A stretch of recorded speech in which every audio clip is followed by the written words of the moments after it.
You are now rocking with the hottest boxing podcast in the land with your host, Coach Malachi Williams. True.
For the thousands in attendance and the millions watching around the world, ladies and gentlemen, let's get ready to rumble!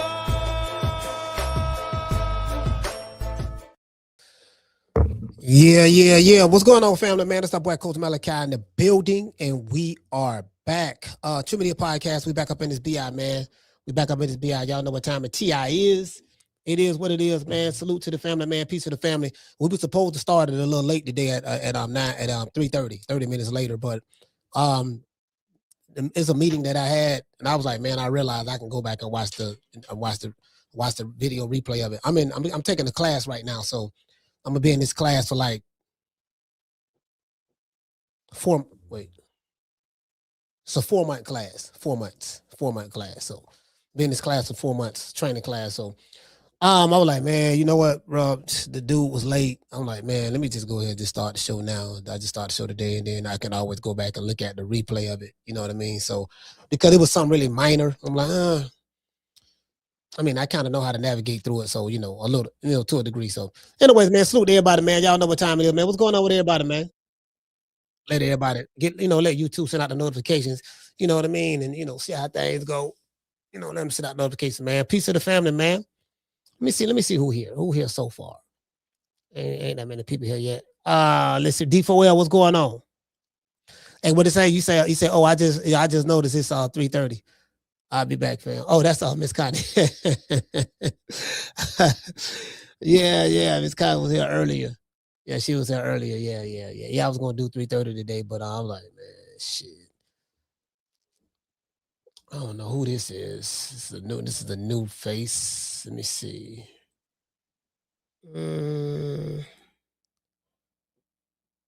Pull this channel up. Yeah, man. I'm just sitting back, man. Like, this shit kind of reminded me. Like, I know, kind of reminded me when I was going to the acting improv classes I was doing over there in St. Pete. That was in 2024, the summer of 2024. Yeah, something like that. No. Was it summer? No, it wasn't the summer. It was I want to say like November 04. No, October, November. Between September, October, November. I think September, October, November. Yep. It was kind of like an 8-week. You get what I'm saying? I just always wanted to see what it was like. How them classes was like. I met some interesting people, man. Shout out to DT. DT, what's going on, fam? Yeah, man. I'm sitting back. We got this fight coming up this weekend, and I'm like,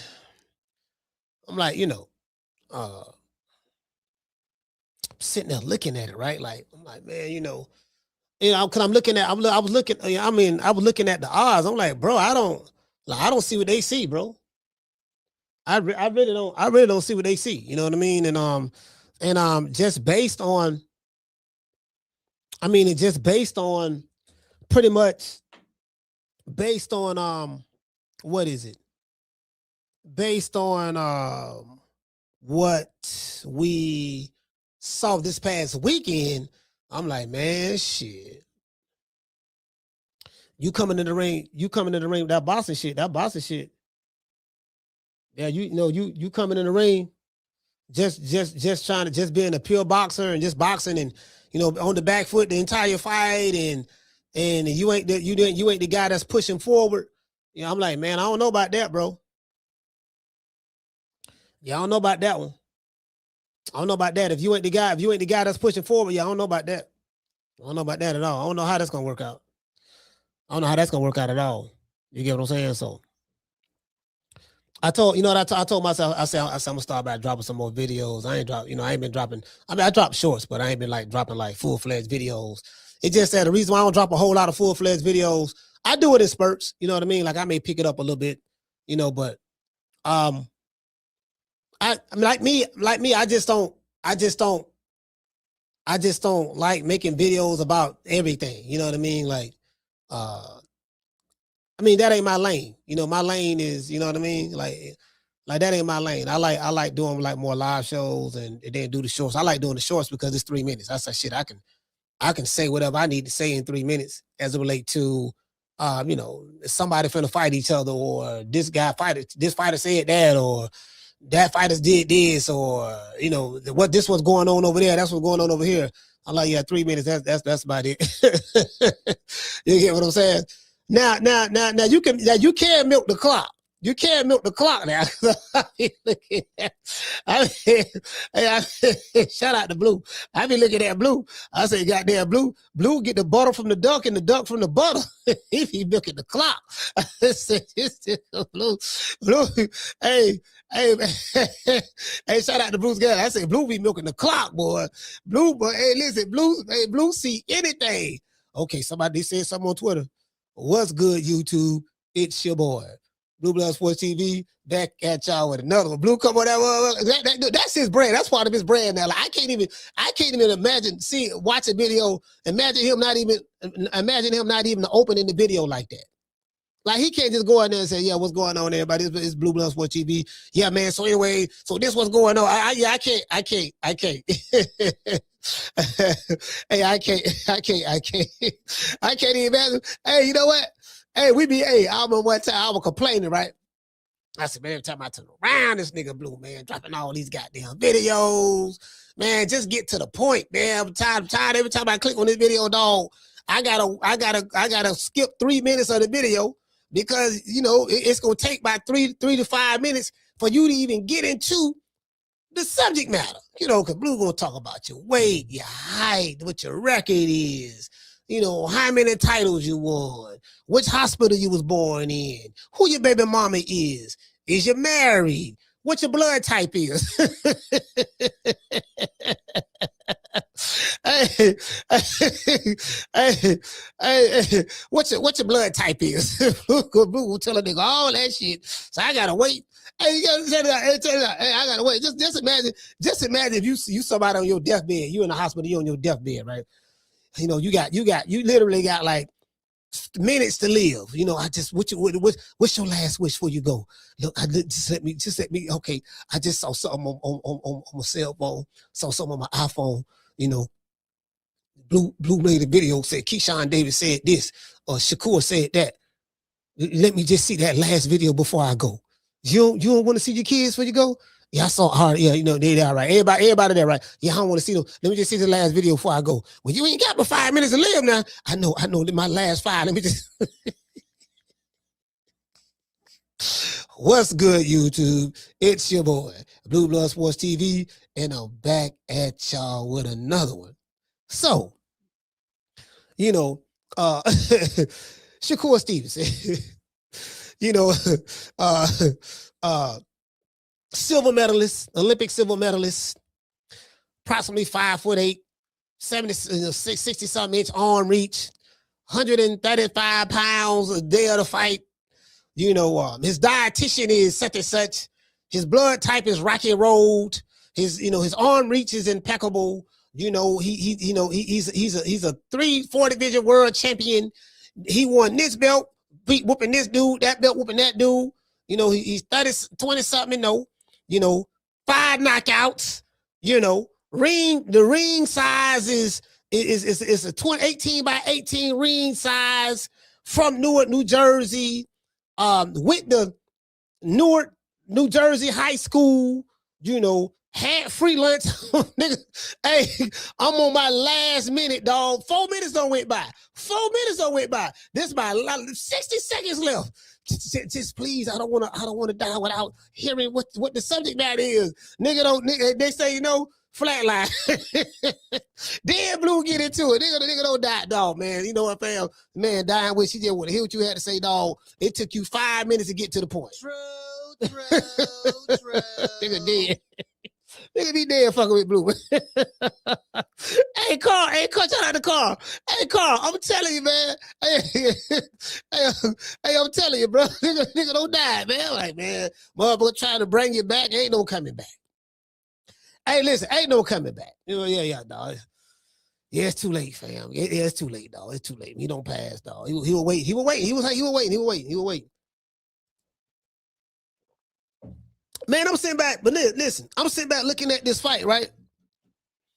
And like, for the life of me, I don't get it. I don't understand.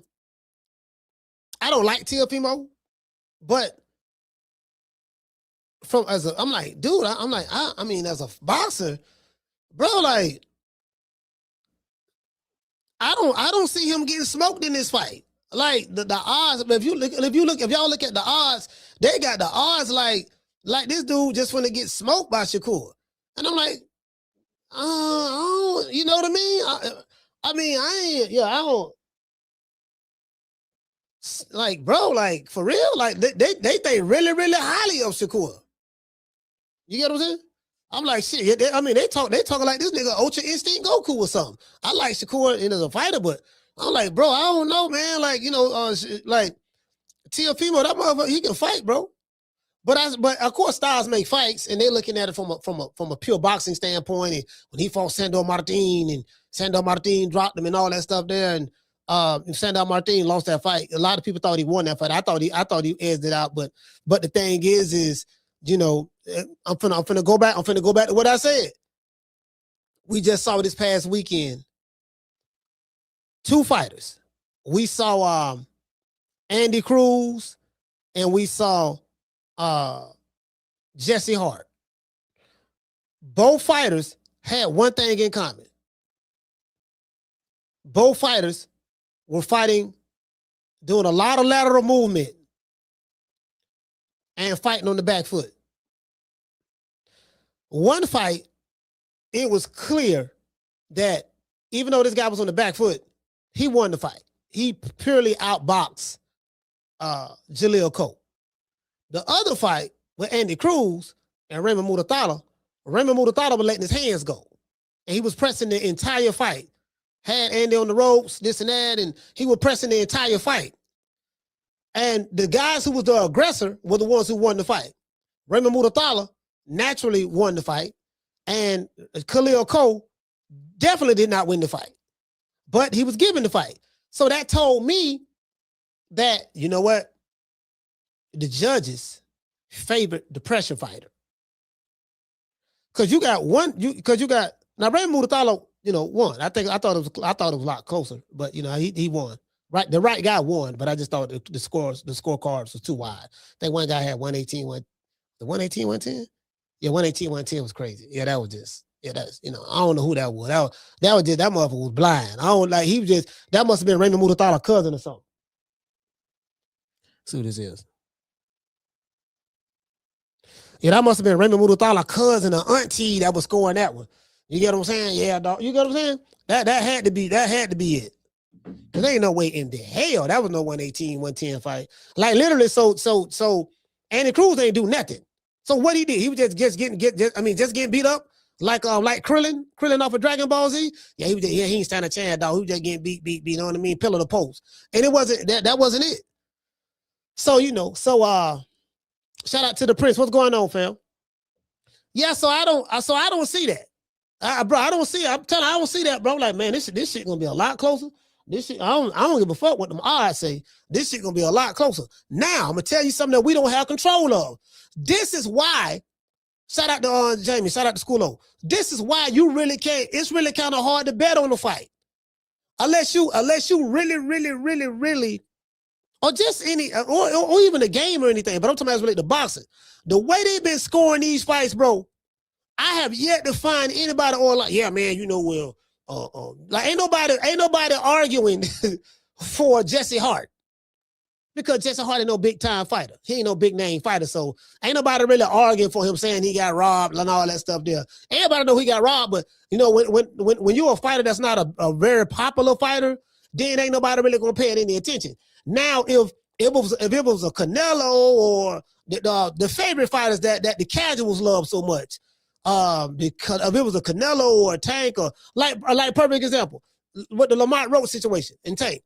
Because Lamont Roach wasn't a big name and Tank was the name and the draw, everybody overlooked, oh man, you know, yeah, it was a draw. But it had, as I said before, had Lamont Roach did exactly what Tank Davis did when they fought, got hit in the eye from a jab, took, looked at the ref, backed up, took a knee, voluntarily took a knee. Then, in essence, called the timeout in the middle of the fight, which where Lamont Roach messed up at. Lamont Roach didn't attack Tank. See, that's Lamont Roach's fault. See, that's that old nice guy stuff. You get what I'm saying? If the man take a knee and you see the ref don't, after you hit him in the eye, and whether it was a hard punch or not is irrelevant. Contact, he went back up, took a knee. According to the rule, right? That's the rule. And you, in essence, take a timeout and then go to your corner and stick your head through the ropes. What the hell Lamont Roach is doing? Just sitting there shang-lang and chilling? If the ref ain't saying stop, break, or whatever the case may be, what you sitting back chilling for? You supposed to arrest him. Soon as he took that knee, you see the ref ain't did nothing, and then he went to the side. Lamont Roach supposed to ran over there with him. Make the referee do something. Wait a minute, man, what you doing? What you mean what I'm doing? You say defend yourself at all times. You didn't break it. You didn't stop it. You didn't do anything. So apparently it's still action in the fight. But what I said was, had that been Lamont Roach, and Tank would have been on the opposite end of that in the fight, and Lamont Roach would have took a knee, then went to the ropes and stuck his head through the ropes and got the referee, got the trainer to wipe his face. What you think would have happened in that fight then? The referee would have disqualified Lamont Roach. Because that's the rules. It's certain fighters get certain favors. It's always been like that. That's just relative to the situation. So I say all that to say this. As a fan, if you're betting on the fight, you can't control that. Which in any gambling situation, you can't control. You just hope for the best. You know what I mean? You just place your money down and just hope for the best. You can't control that. You know what I mean? So he said Roach couldn't do that because Tank ran to the corner. He could have did it. He could have ran with him. When Tank ran to the corner, Roach could have ran with him. I tell you what, if it was, see, I don't know how long you've been watching boxing, but if it was James Toney, if it was Roy Jones, if it was any of them old school fights, Tommy Hearns or Barrera or Manny Pacquiao or Oscar De La Hoya, Tito Trinidad, you try to do that in a fight with them. Or Floyd Mayweather. Perfect example, Floyd Mayweather.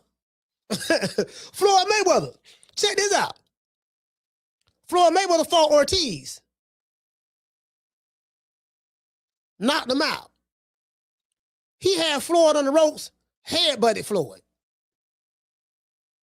Referee stopped the fight, took a point from him. Referee say, then after he took a point from him, he went over there and hugged Floyd. Gave some sugar. Man, I'm sorry, Floyd. Man, I was tripping, dog. Floyd said, okay, cool. Then he went back over there again. Floyd, I'm sorry, man. He said, okay, cool. The referee said, okay, time in. He want a hug again. So he not Floyd aware that the referee said time in. Ortiz stuck his arms out to hug Floyd and make love again. Floyd caught him with a check left hook. Bap! When he caught him with a check left hook, Ortiz looked at the ref. Like, ref, he just punched me. The ref looked at him like, nigga, what you want me to do? And then Floyd caught him with a right cross and dropped him, knocked him out. True.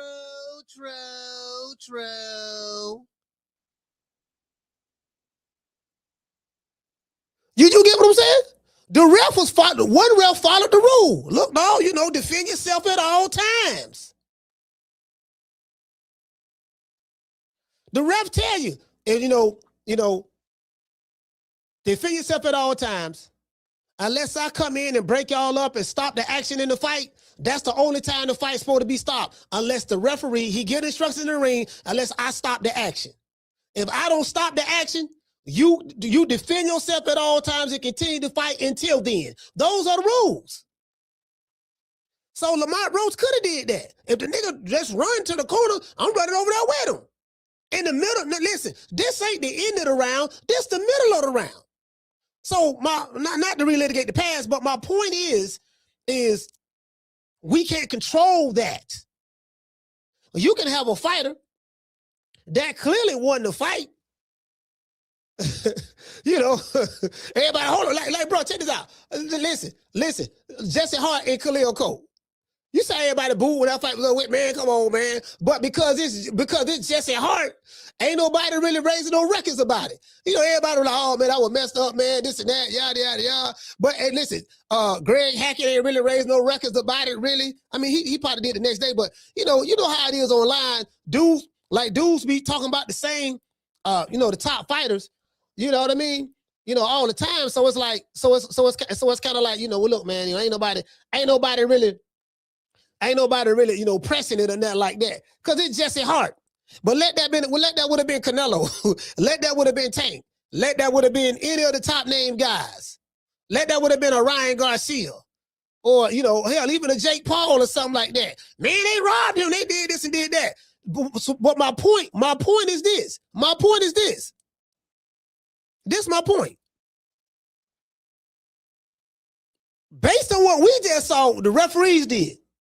And then you got Tim, listen, more than likely Tim Cheatham. I don't know how Tim Cheatham keep getting hired. So this how you know, anytime Tim Cheatham is involved, matter of fact, who the hell is, let's see what this motherfucker look like. Let's pull up Tim Cheatham and see what he look like. Tim Cheatham. Boy, that's a hell of a name there, boy. God damn. Boy, that's a hell of a name. How you know what I mean? Like, how you? Let me see.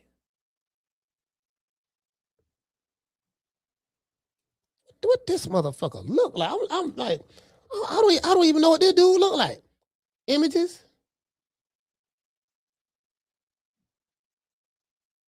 wait a minute. I know this kid. This motherfucker look like a cheat right here. He look like a cheat. You's a liar and a cheat. The devil is a lie and the truth ain't in you. Hold on. They say this him right here. Let's see. Tim Cheatham. Hold on, let me pull this up.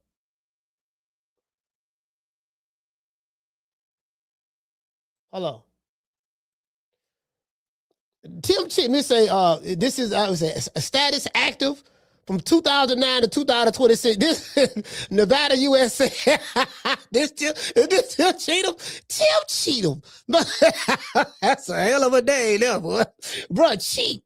The word cheat is right here. CHEAT. Cheat. So cheat ham. So Tim Cheatham, hey, what I can't. Tim Cheatham. Hey, Schoolo, this who it is. Then so now listen, all these years we didn't know I didn't know what he looked like, right? This man been a referee for 17, this is 17th year. Tim Cheatham.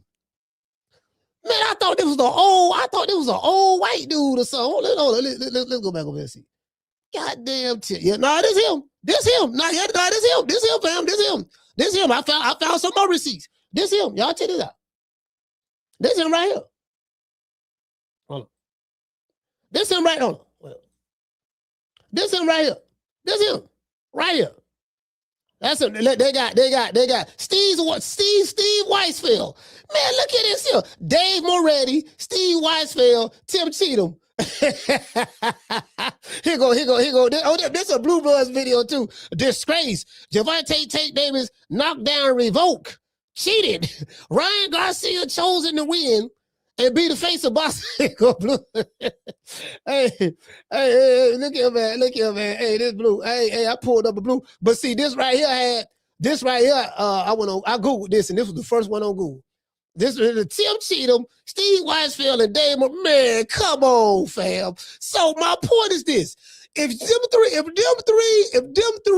are the judges of the fight, you already know what time it is. True. Hey, Wookie Woo. Wookie Woo, come on, listen. This, bro, look at they look like crooks. Look at, especially look at the man. The man got the Cheatham look on his face. Tim Cheatham. Let's pull this on. The man got the cheat look on it. He got that little smirk on his face. Look like he finna rob a nigga. White collar crime. I'm gonna rob you without a gun. You know what I mean? And then Steve Weisfeld. Come on, fam. Look at this here, fam. Man, and then you got come on, fam. See, we ain't got no control of that. That's what I'm trying to tell you. We don't have any control of that. So I'm like, man, I don't know about this. They got hold on. They got doggone. They have Teofimo Lopez. Matter of fact, let me read my opening monologue. Let's read the opening monologue first. Hold on. Sorry about that, y'all. What style of boxing Shakur Stevenson and Teofimo Lopez must employ, basically use, in order to beat each other? Now, I know the question sounds crazy, but it's not. I want y'all follow me. I'm finna take y'all somewhere. On January 31st, in about 5 days, if I'm not mistaken, about 5 days, somewhere up in there. 4 days, maybe 4. Yeah, 4 days, right? Anyways, on January 31st, Teofimo Lopez and Shakur Stevenson will face off against each other in New York. Teofimo is looked upon as the underdog. As a matter of fact, Teofimo is a plus 250 underdog. True. So I don't know, boy. If they giving out odds like that, I say shit. They might have to get me. But they, you know what I mean? They might catch me slipping on this one. It ain't the fact that I don't like Shakur. Again, I ain't got a dog in the race. I don't really give a damn I need one on. But I'm just saying I ain't got a dog in the race. But I'm just saying I'm like, man, shit, nigga, Teofimo plus 250. I mean, bro, they treat that man like he a scrub or something. I'm like, man, shit.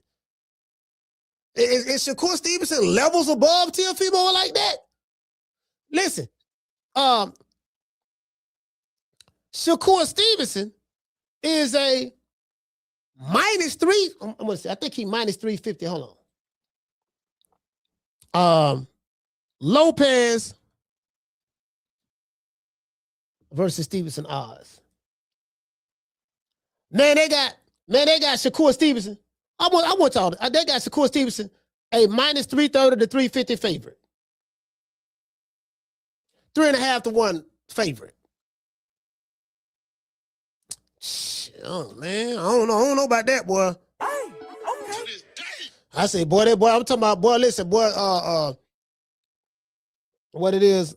Odds checker, a draft, boy. They might catch me slipping. They might catch me slipping on this. I might put a little light, some just enough to wet my beak, like them ducks, ducks sticking their beak in the water. Hey, bro, I'm like, listen, fam, listen. But hold on. I'm painting a picture for y'all. This here gonna be a Picasso. Why they got Teofimo as a plus 250 favorite? Why? I have no idea. However, based on what we've seen this past weekend that just passed, pure boxers haven't been treated so kindly by the judges. The question that I have for you guys is this. For Teofimo and Shakur Stevenson to get the nod from the judges. And again, we don't know who the judges is. There's a good chance Dave Weisfeld and Tim Cheatham are going to be on that card. Bro, matter of fact, let's see who the referees is. Let's see who the referees is. No, not the referees, the judges. Who are the judges? Hold on. Who are the judges for the Teofimo Lopez versus Stevenson fight? Question mark. Let's hit this up. Let's see what you.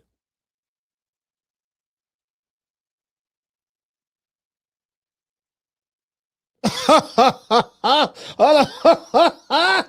I just Googled it, right? And hold on, I just Googled it. Don't everybody believe in Google? Go Google that shit. Yeah, I just Googled it. You dig? You know what I'm talking about. Y'all all know what I'm talking about, man. Y'all got to get your Googles up. Your Googles. You know what I mean? Y'all got to get your Googles up. You know what I mean? Your Googles. Don't everybody believe in Google? Go Google that shit. I know. Then I tell you why they taught me that. You know, my brother from Alabama, he say, look here, man. He say, coach. I say, what's up? He say, listens. You know, I says what I says, and I believes what I says. You see what I'm saying? If you don't believe me, go Google it. Don't everybody believe in Google? Don't y'all believe in Google? Let's pull this up, man. Look here, man, boy, the flim flam, it's the flim flam for me. See, they're coming with the flim flam. Hold on, check this out. It say the judges for the Teofimo Lopez versus Shakur Stevenson fight taking place January 26th. He said include experienced officials with histories with both fighters. Judge Steve Weisfeld. We just pulled him up. We just pulled up Steve Weisfeld. I just showed him. You know, I just showed him. So, Steve Weisfeld previously scored for Lopez, while Don DeLuca had scored previously for a Stevenson fight. So Don DeLuca, Steve Weisfeld. That's just two. Hold on, that's two. That previous history. Okay, what about who the third? Oh, who the third judge? Hold on, let's go. Let's see what ChatGPT talking about. We got to go do a deep dive now. Let's see, Master Luca, Eric Marlinski. Oh, they got two dudes. They got two dudes from New York and one from Jersey. Man, but okay, but what they hold on, man. Look here, man. Hey, but it's gonna be some tomfoolery. They ain't got Tim Cheatham this time. Do y'all feel safe that Cheatham ain't there? Because he's the only one that be cheating now. Steve Weisfeld. Steve Weisfeld is just as bad as Tim Cheatham. Hold on, who they got? Oh, they got Max DeLuca. Oh man, this shit, man. I don't know how this gonna go down. Hey, JC, I don't know how this gonna go down, fam. Man, I'm over here shaking like booty meat right now. Who you gonna put your money on? I gotta bet something light.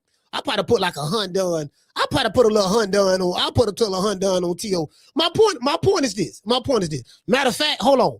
Let's see who the judges were.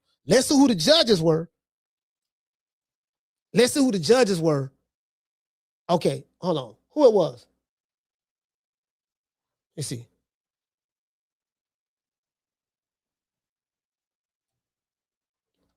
Who were the judges for the what it was, Khalil Cole? Let's see. Jesse Hart versus Khalil Cole. I'm trying to see something. Y'all. I'm trying to see something. Cause this gonna tell, like, this is very important. Let me see. All right, so that fight they had David. Oh man, look here, man, bro. The corruption is everywhere. That fight right here. They had a dude named Eric Cheek, David Sutherland, and Patricia Morris. She scored at a draw. David Sutherland scored at 95-93 for Cole, and this guy scored at 96-92 for Cole. Man, hey, look, so they ain't had Tim Cheatham on there. So, but yeah, see, this is what I'm trying to tell y'all, dog. The flim flam is already set before the fight starts. Me and you, boxing fans, we are not privy of that information. We don't know what's going on behind the curtain.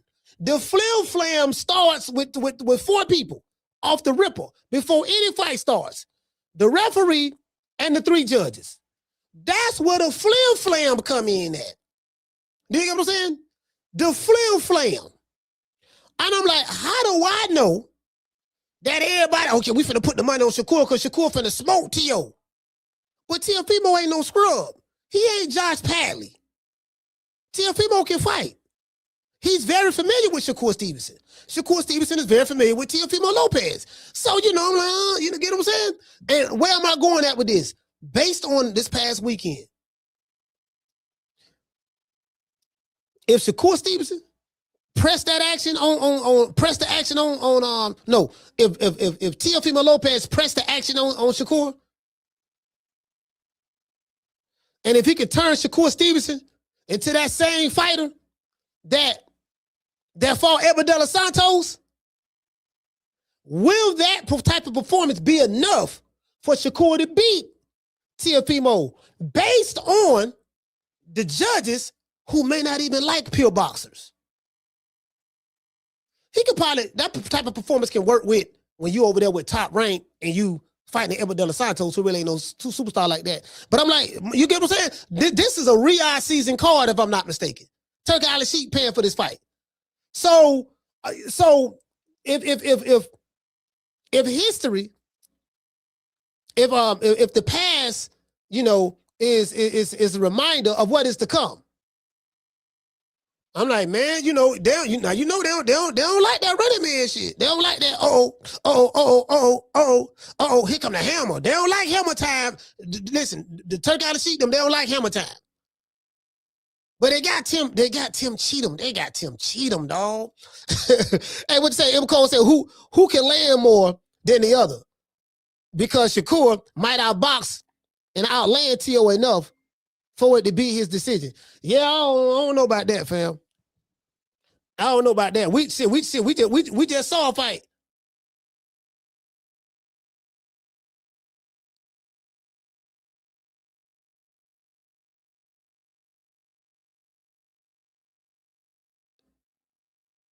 Hold on.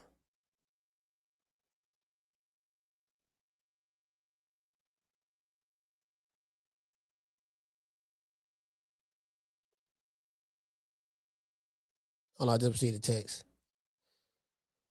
All right. Let's see.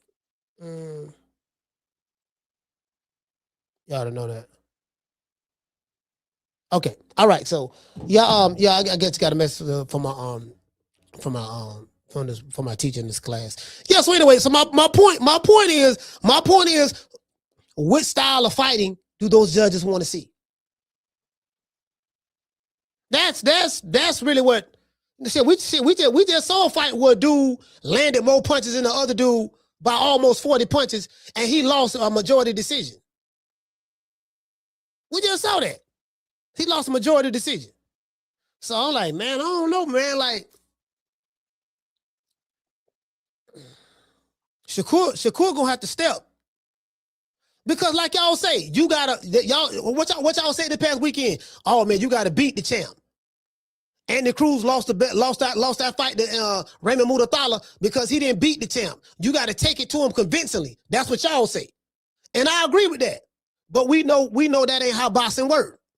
Boxing picks and chooses when the person there, you know, one fight, oh man, he didn't take that was the whole argument with Marvin Hagler and Sugar Ray Leonard.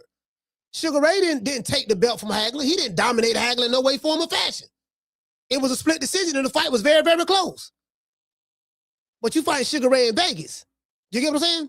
So we saw a close fight, you know, between Raymond Mutathala and Andy Cruz. You know, some of y'all may say, oh man, Andy Cruz guy, it was a watch. It wasn't no watch. That was a damn lie. So, I mean, that fight was a lot close. That fight was real close. But Raymond Mutathala definitely won the 11th to 12th round. Those championship rounds, he sealed the deal. You know what I mean? From what I saw. So my point is like how he gonna take that fight? And Shakur ain't finna get hit. Listen, I told you, it's two fighters on the planet Earth. If they don't want to get hit, you ain't gonna hit them. That's Shakur Stevenson and Devin Haney. They jump back game is second to none. Now Floyd Mayweather had a mean one too. Floyd Mayweather take that half step back, but he'll come back and counter. You get what I'm saying? When he was Pretty Boy Floyd. You know what I mean? Money May was a different style fighter, but yeah, man, I'm like, man, yeah, man, listen. He didn't even hit me. He like, look at the fight. He couldn't even touch me. I landed You know, I outlanded him. I said, well, shit, you know, what the fuck that mean? You might have outlanded him. You ain't dog walking or nothing. You know what I mean? I don't know, man. I don't know. I don't know about this one, man.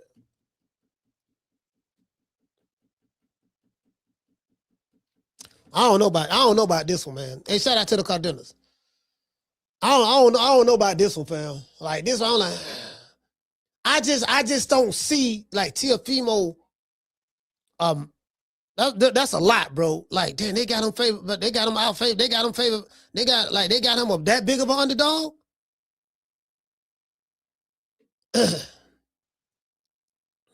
Hey, the Prince say Shakur gonna stand in the pocket and kick T.O. ass. I hope so. I hope so. I mean, I hope he's standing in the pocket. That's what I'm saying. I don't know. I don't know the answer to that. All I'm saying is, from this past weekend, and hold on, I'm gonna tell y'all something else too. After that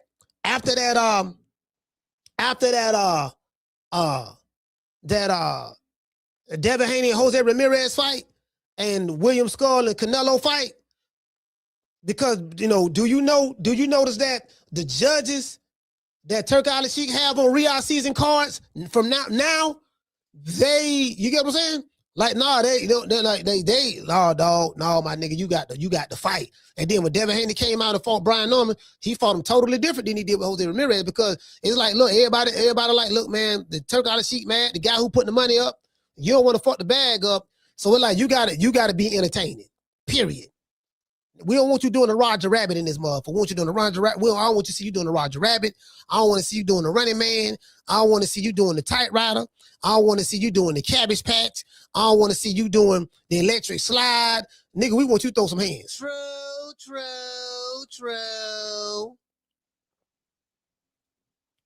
So I don't know. And then we seen fights where Teofimo Lopez fought pure boxers, and some people thought that Sandor Martin beat Teo, and some people thought that Jermaine Ortiz beat Teo. But they was pure boxers on the back foot, doing a whole lot of lateral movement. Sometimes, man, you got some judges, they'll punish a nigga for doing too much lateral movement. Like, this nigga don't, like, nigga, are you gonna plant your feet and throw anything? Some judges like that, man. This man won't even plant his feet and just throw nothing.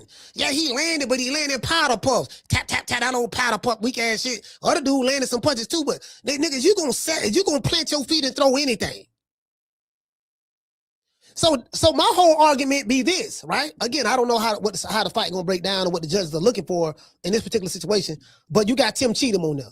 So we need to find out who Tim Cheatham. Motherfucking Tim Cheatham.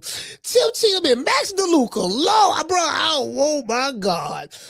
Ooh, Tim Cheatham. What? Tim Cheatham. Oh, look, I'm looking at it, bro. Tim Cheatham and Max DeLuca. And who else? What the other dude? No, Tim Cheatham and Don DeLuca. No, Steve, no, it's Steve Weisfeld. Let's see. Hold on, I'm pulling it up right now. Tim Cheatham. It's good. No, I know people happy Tim Cheatham ain't there, but yeah. Tim Cheatham cousin there. Let's see. Tim Cheatham cousin is there, though. It ain't Tim Cheatham ain't there, but his cousin here. Let's see. Max DeLuca, Eric Malinsky, and Steve Weisfeld. And the referee, Harvey Dock. Okay, we got Harvey Dock, the referee. This Harvey Dock is the one that referee Ryan Garcia and Devin Haney fight. Okay, we got Harvey Dock there. Now, some say that Harvey Dock was on Bill Haney's payroll. I cannot confirm nor deny that. I ain't got no proof of that, man. That's what they say. I think they were just throwing a smoke screen out there. Yeah, but Steve, Max DeLuca, yeah, man. I don't know. See, I got these two on a bubble. Max DeLuca and Steve Weisfeld. We know how Steve Weisfeld get down. Hey. Man, I don't know, man.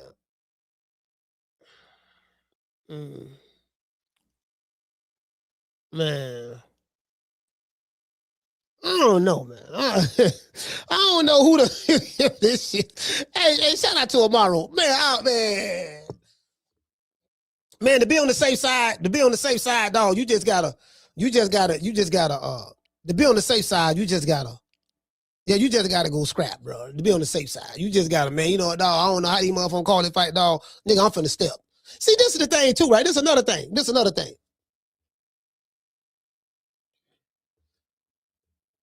They don't teach it. That's why I say they don't teach this shit no more. A lot of these dudes, they don't really know how to fight. They don't know how to fight power punches in the pocket. They know how to fight in the pocket, but they'll fight certain fighters in the pocket. Like they'll fight the lesser opponents in the pocket. Anything that's a threat that got punching power, they won't fight them in the pocket. The sweet science is being in harm's way, hitting and not getting hit while you are in harm's way. So from a stylistic standpoint, the fans are watching and they like, man, he close enough to get hit. And this dude, your opponent that's swinging at you is missing you by inches.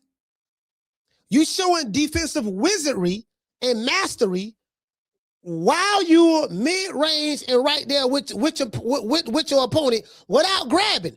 I can show you several fights where dudes was fighting each other in the pocket and fighting close range and fighting mid-range, and they ain't grabbed each other not one time. James, Tony, Mike McCallum, all three of those fights. What's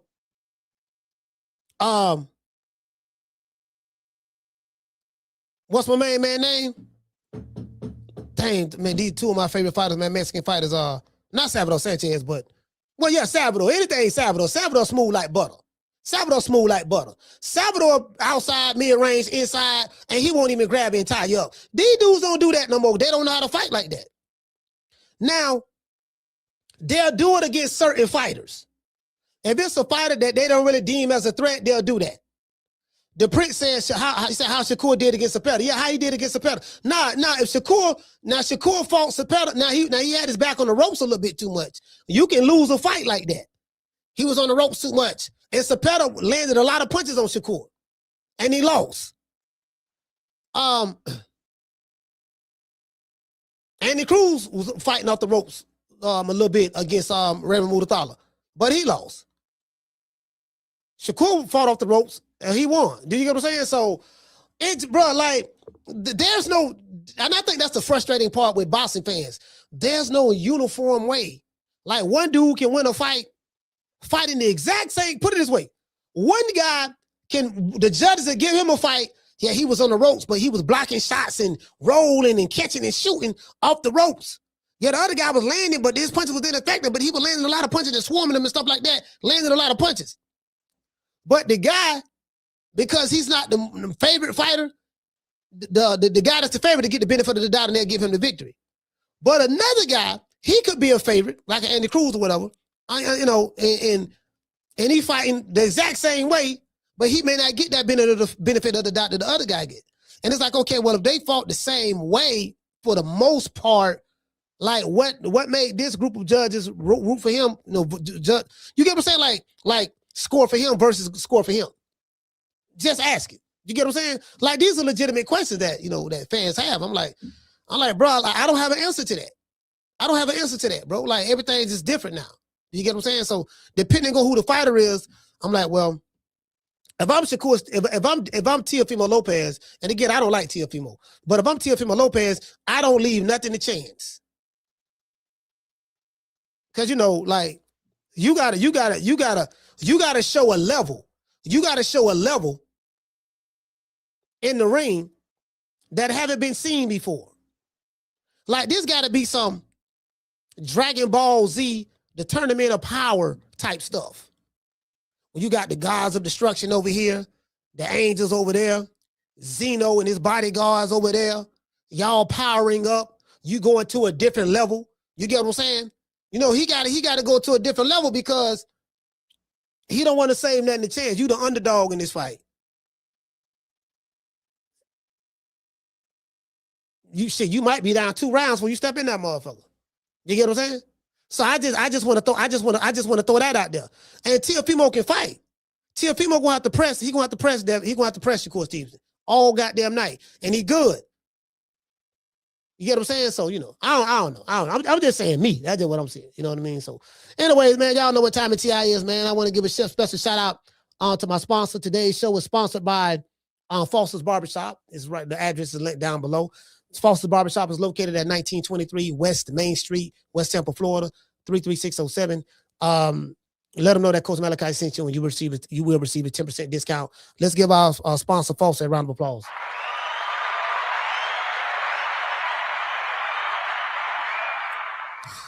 A lot of people going to jail, getting arrested. I see that. I did see some stuff on YouTube and all that stuff there. A lot of y'all still want to get out there and do your thing and go to jail. So if you're in the city of Tampa and you about that life, you might want to get you some about that life insurance. Call IT Bail Bonds. Sitting in any kind of jail right now for child support, driving on a suspended license, or a missed court date? Don't even trip. I made one phone call to IT Bail Bonds and they had me out the same day. No judgment, no games, just real people who move fast. If you or a loved one is locked up in the city of Tampa, call IT Bail Bonds at 813-231-2663. IT Bail Bonds is located at 6201 East Hillsborough Avenue, Tampa, Florida, 33610. IT Bail Bonds. When freedom is on the line, call IT. Hey man, shout out to Dr. Tony. Hey, what did it say? Dr. Tony said, yeah, he said the difference is I agree with that. I agree with the difference. I agree with the difference, but you know what Dr. Tony is saying. Dr. Tony is saying that he said the difference is the different dynamics. Say Cohen Hart took into account posterity. He said Hart is 36, whereas Shakur and Teo are still in their primes. Yeah, you're right. Both of them are still in their primes, but the outcome is the same. What I mean by that is the judges. We're gonna always go back to the Timothy Bradley interview that I had over here. And I had a bunch of them. As a matter of fact, the most views I've ever gotten on any interview has been Tim Bradley.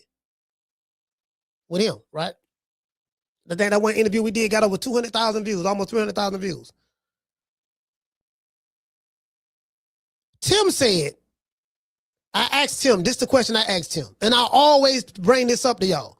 I say, Tim, before you go in the ring, do you always, do you go out your way to know who the judges are going to be? He said, yeah, absolutely.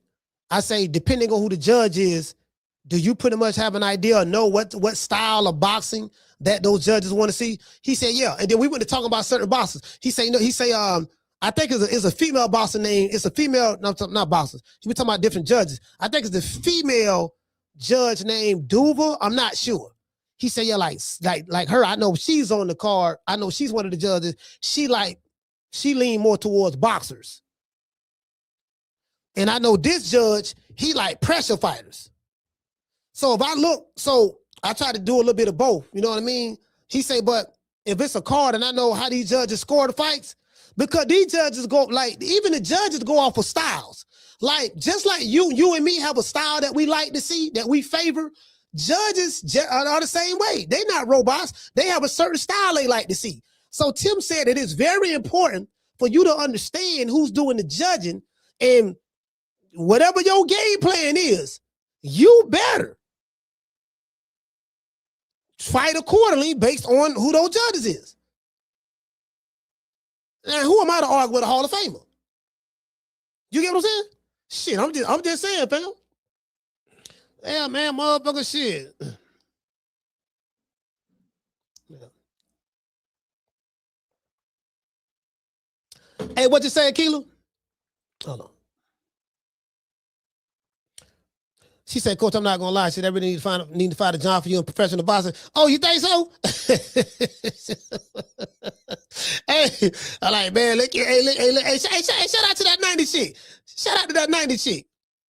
Hey, what it say? You said you in Palm Springs right now? Oh, you in Palm Springs right now? Y'all see that 90s chick? Y'all see that 90s chick? You know what I mean? She looks so cute. And y'all see where Keela at? They're going Keela right there. What's going on, Keela? Huh? Yeah. Well, is Miss Connie here? Where Miss Connie at? Is Miss Connie here? Anyways, yeah. So my thing is this here, right? This is my thing. I'm like, man, when Tim told me that, So if you got 3 judges who like pressure fighters, and you in that bitch, here come the hammer. If you in there doing that, man, I outlanded that dude by 100 punches. Look at his face. I outlanded by 100 punches. You just can't give a dude a round just because he's applying pressure. He has to apply effective pressure. He wasn't really landing no punches like that. How I lost that round? That judge, he ain't like your style. True. He did not like your boxing style. That's my point. My whole point is it ain't about who land the most punches when it comes to judges that I'm noticing. It's about, do they like your style or not?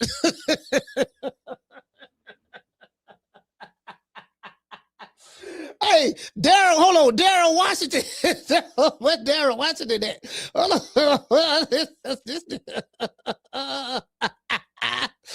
on. Wait a minute. So Darren Washington, where you at, fam? Darren Washington say Shakur gonna beat Teofimo Lopez down. When he gonna beat him down? Like, when is Shakur beat anybody down? Like, what elite fighter he's ever beaten down? Teofimo is an elite fighter. Again, I don't like Teofimo, but Teofimo is an elite fighter. What? Give me one. Not 2, not 3, not 4, not 5. Give me one elite fighter. And just in case you don't know, the name, what the definition of elite is, then look it up. I don't want you throwing no any name out there.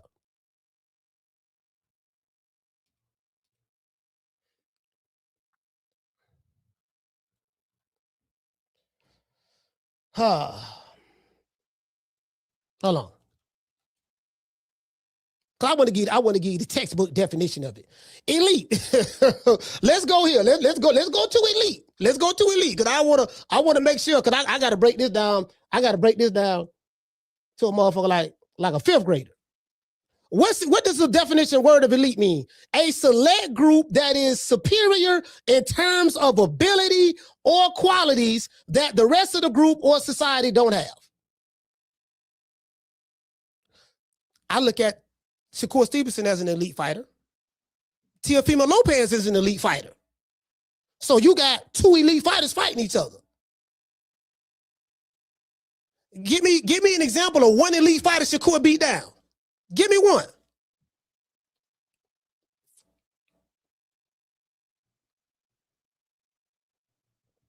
Matter of fact, let me drop these phone lines.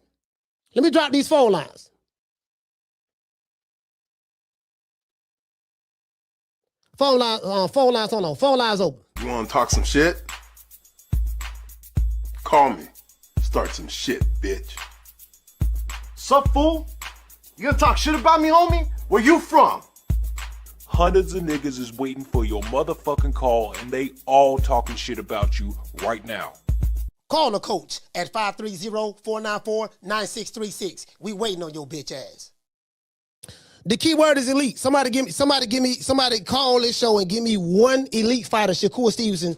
Because I'm sorry, what's my brother name? What the brother name over here? Hold on, what the brother say? Damn, did I find it? Oh, shout out to Darren Watson. Darren Watson that said Stevenson going to beat down Lopez round by round. Yeah. Give me.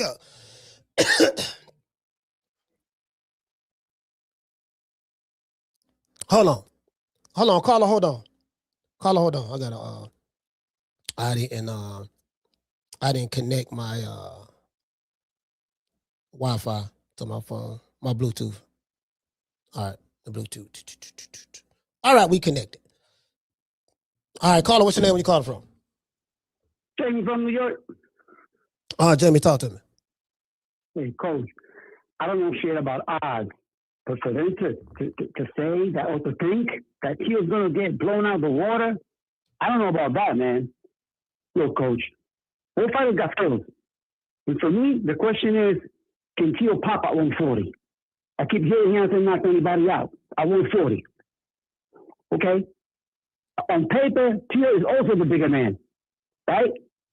And he's also the defending champ. I'm not knocking Shakur. Shakur got, In his last fight, he put up a masterful performance. He fought in the pocket. He was sitting on his punches, and he was landing heavy against Cepeda. He got hit, but he got hit a lot too. Yeah, exactly. He did. Can he do that against Teo? You know, between Teo and Cepeda, who has the bigger firepower? We're gonna find out. You know, but again, bro, for Teo, I feel that he's gonna have to press. You know, I've seen him do it. You know, he's gonna have to bring his A game in that department. There's no question about that. Teofimo is very, very athletic too. He's more athletic than Shakur Stevenson. He's definitely more athletic than Shakur. Yes, sir. Yeah. Yes, sir. Yes, sir. And for Shakur to win, you know, you're gonna have to take chances, boy. That's all, you know, and press the judges. You know, I feel that this is Shakur's time to shine. You know, Teo, you know, for Teo to win, man, just you know, just defend your title. You know, again, you've been in the bigger fight, so this is nothing to you. You know, it's nothing to him, nothing new. I'm gonna go with Teo. I think that the power is gonna make a difference. And also, you know, I hear you talking about it, Coach. What happened last weekend? Yeah. You know, I've been hearing it for decades. The judges, yes, they do give more credit to the person who's trying to make the fight, the aggressor. That is a real thing. Yeah. For Morata, he put on a great performance. I think that's what won him the fight, but he still won. He was getting hit. He was getting hit flush, bro. Yeah, he was. But he won. He won that 11th and 12th round. Yeah, that 11th and 12th round, he definitely won that. He closed it out. He closed the show. Yes, sir. Yes, sir. Right there, he pulled it out, bro. You know what I'm saying? As a defending champ, he did his fucking job. Now, Teo, also defending champ. This is also his time to shine. Let's let the best man win. That's my call, bro. Respect. All right, salute, fam. Shout out to Jay.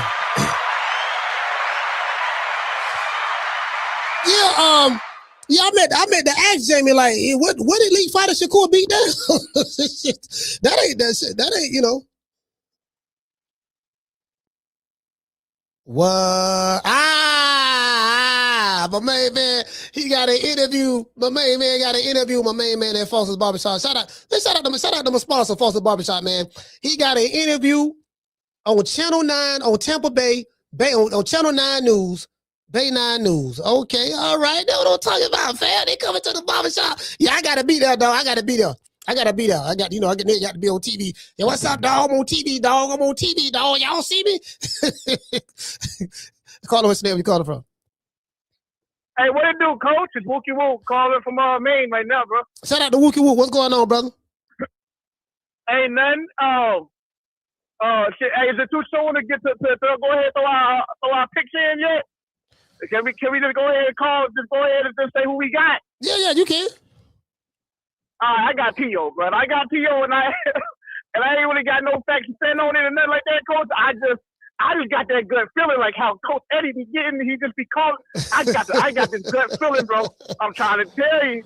Hey, Coach, it's gonna be a knockdown in this fight. There's definitely gonna be a knockdown in this fight, but it ain't gonna be Teo. It's gonna be Shakur.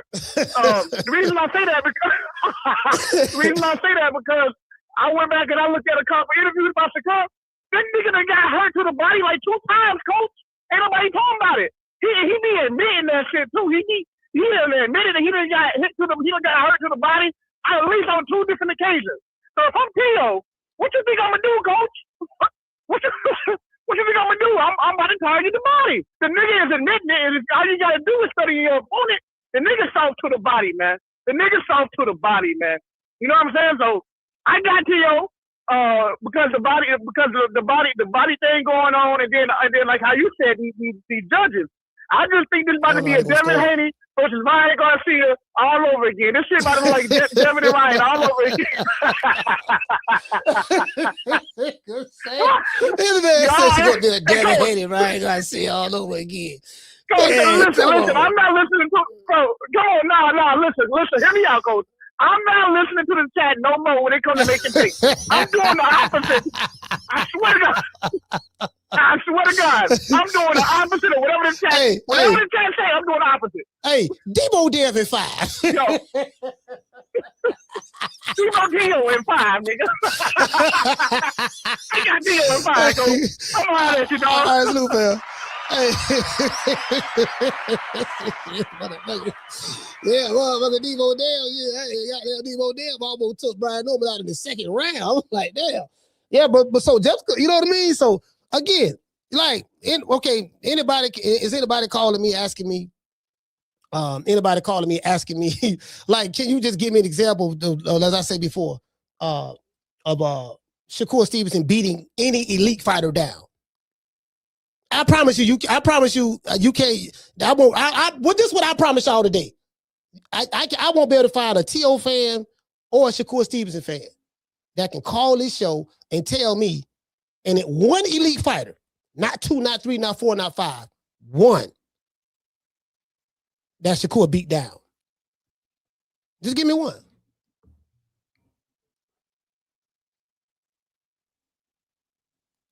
Caller, what's your name? Where you calling from? Coach Malik, what's going on, man? This is AJ from Baltimore. AJ from Baltimore, talk to me. Hey, what's going on, man? I got Shakur, man. I ain't gonna lie, I think Shakur gonna hurt him.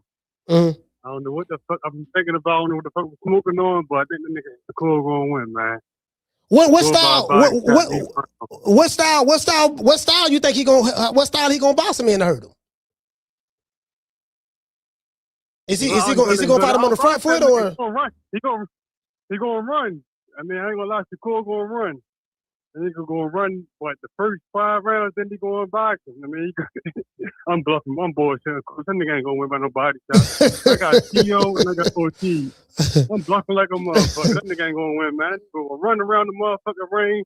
Turkey gonna be mad. The fans will be mad. When he fighting in New York, get food out in New York. Niggas gonna be thieving again. Yeah, they fight in New York. See, this is my thing. I think this fight is a lot closer than what the odds are saying it is. I'm saying, like, I don't see Shakur Stevenson. I mean, maybe again, I got glaucoma in one eye. I'm a cataract in the other eye. He's a great fighter. He's an elite fighter. But I can't sit back and say, goddamn it, that he's levels above a Teofimo Lopez. Like, I don't like T.O. But I'm like, fam, I can't let my personal dislike for T.O. ignore the fact that this dude is an elite fighter. He's one of the elite fighters. He's one of the dudes that they said when he was at lightweight, who they said was the 4 kings. Well, I don't know what reporter who said it, AJ. They said it was Tank, Ryan Garcia, Teofimo Lopez, and Devin Haney. So how can you say that Teofimo was one of the 4 kings in one breath, but then now he's Shakur's levels above him, and I ain't seen nothing. I'm like, I don't see a lot of Shakur Stevenson fights.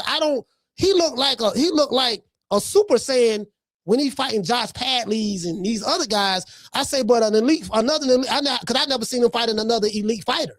Never. He hasn't. There's not one elite fighter on his resume. He fought some good fighters, but Oscar Valdez ain't no elite fighter. Jamel Herring ain't no elite fighter. They used to spar all the goddamn time. I mean, who else? William Cepeda ain't no damn elite fighter. So, what people think is they go off his featherweight resume at 30. He had a good resume at 30, so that's what everybody going off of. But you go it wasn't no elite fighter. It wasn't a beat. Yeah, he wasn't beating no elite fighter, but it was an elite performance. Yeah. It wasn't elite fighter, but it was elite performance as far as him standing in the pocket. But as far as him trading with T.O., I don't got him doing that. Like I said, he gonna run around. T.O. got to play catch. And I think, like you said, T.O. is athletic enough to keep up with him running around. So it's going to be an interesting fight to me. I'm locked in. I really want to see the Keyshawn and Jermaine Ortiz fight.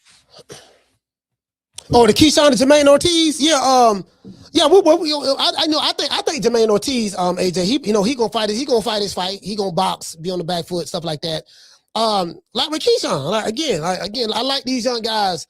I have criticism of them, and I get that, and it is what it is. I mean, I ain't in love with nobody. I ain't in love with none of these dudes. I'm telling you right now, I ain't in love with none of these dudes. So, but I don't look at Jermaine Ortiz as elite, and I haven't seen anything to tell me that Keyshawn is that elite yet. Yeah, he went to the Olympics and stuff like that, but I need to see these dudes in the ring with other elite fighters. If you look at Keyshawn as an elite fighter, I need to see him in the ring with another elite fighter, and that's how I know. If you looking good against Poke Chop Willie, Hog Head Cheese, Show That Big Nuts, of course you're going to look good against them. Well, you saw what he did to Poke Chop Willie? Yeah, he did that to Poke Chop Willie. He did it to Poke Chop. I want to see him do it. I want to see him do that same thing. Too, like, because listen, AJ, I seen Sugar Ray, one of my favorite fights. Sugar Ray fight. Sugar Ray performed on the highest level against the highest levels of competition. That's what made him Sugar Ray. Hagler performed on the highest level against the highest levels of competition. That's what made him Hagler. But he really got it from the mud. Tommy the Hitman Hearns. His nickname is the Hitman. I'm the Hitman. And if you're a Hitman, guess what? You got to have a hit list. Who was on this hit list? Wilfredo Benitez, Sugar Ray Leonard, Marvin Hagler, Roberto Duran. This man had a list with four killers' names on it. Yeah. The four kings on there. The other three kings on there. You're right. Yeah. Big fan of the show, man. Salute. I'm gonna keep watching. Shout out to AJ, man. Baltimore, stand up. Yeah. Yeah, I be, man. Shit. You get what I'm saying? Like, yeah, man, I ain't shit. Nigga, listen, man. I'm not believing the hype, fam. I'm just telling you. I'm like Flavor Flav. You know what I mean? Because sometimes we be hyping these dudes up. I know how it is, though. That's what niggas be talking shit. Because I ain't like to I like to hear niggas talking shit. Listen. I love talking shit. I love talking shit. Hey, them trying to tell you, boy. Hey, phone lines over, man. 530-494-9636. Yeah, these dudes ain't beating down. These dudes ain't beating down no elite fighters, bro. Like shit. I seen certain fighters in this era beat down an elite fighter. Usyk, Tyson Fury. He's 6'9", 285 pounds. He's taller than me. He I'm only 6'3". He's 6'9". A 6-inch height advantage. He has a 6 or 7-inch arm reach advantage over me. He's bigger, taller, supposed to be stronger. He's an elite fighter, right? We saw what Usyk did to him twice. So I need to see that. That right there. I ain't none of these niggas showed me that yet. That's all I'm saying. Carla, what's your name? You calling from? It's the Prince 432, coach, straight out of West Texas, man. Salute to you. Hey, man, the Prince, man. Talk to me, brother. Say, just to answer your question, Shakur ain't beat no elite fighter yet, coach. But come Monday, yeah, re-ask that question. I'll call back in. You hear me? Okay. Because I got Shakur beating, you say T.O. elite, right? Yeah, he elite. Yeah, I think Teofimo Lopez is an elite fighter, and I think Shakur Stevenson is an elite fighter. Yeah, they both of them are. Yeah. Then you ask the question, who have Shakur beat an elite fighter?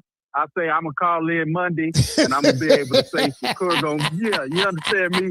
But yeah, coach, I think it's going to be a good fight, though, man. I really like T.O. too, like you said, up until, all the racial stuff and all of that there, man. I like the T.O. I like his style.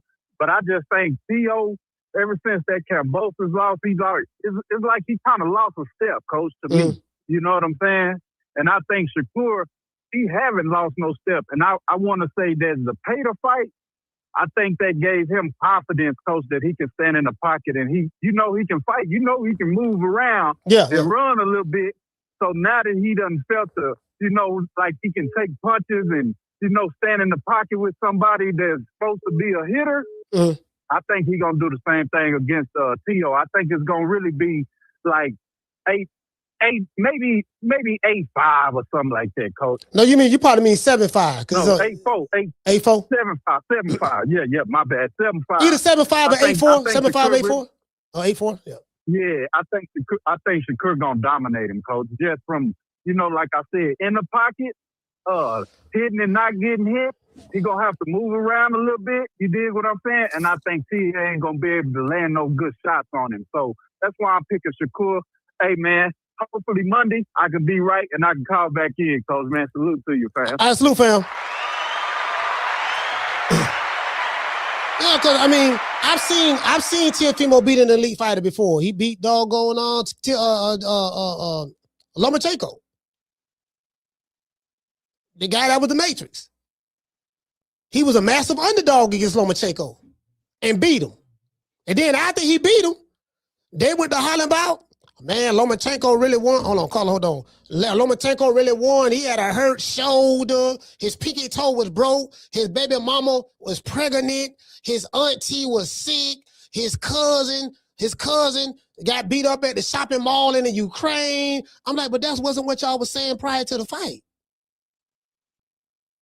All I'm saying is this fight is a lot closer. I don't see the 3.5 to 1 fake. I don't see it, dog. I'm just saying me. I don't see it. You know what I mean? I'm like, it's gonna be a good fight, but yeah, I don't see it. I don't see it. I'm like, man, both of these dudes is good. So, Carla, what's your name? You call it from? Hold on, Carla. So, because he said that he gonna dominate him. So when I think of dominate, I think about what Terrence Crawford did to Errol Spence. That's domination. I think about what Floyd Mayweather did to doggone Arturo Gatti. That's domination. I think about what Crawford did. He didn't really dominate Canelo, but he definitely dominated him in the championship round. Round 9, round 10, round 11, round 12, he closed the show. I'm going to sit right here with you, my nigga. I'm going to pin your arm down, counter you. I'm going to slip and roll right there. I'm going to be in harm's way where you can hit me and you ain't going to be able to hit me.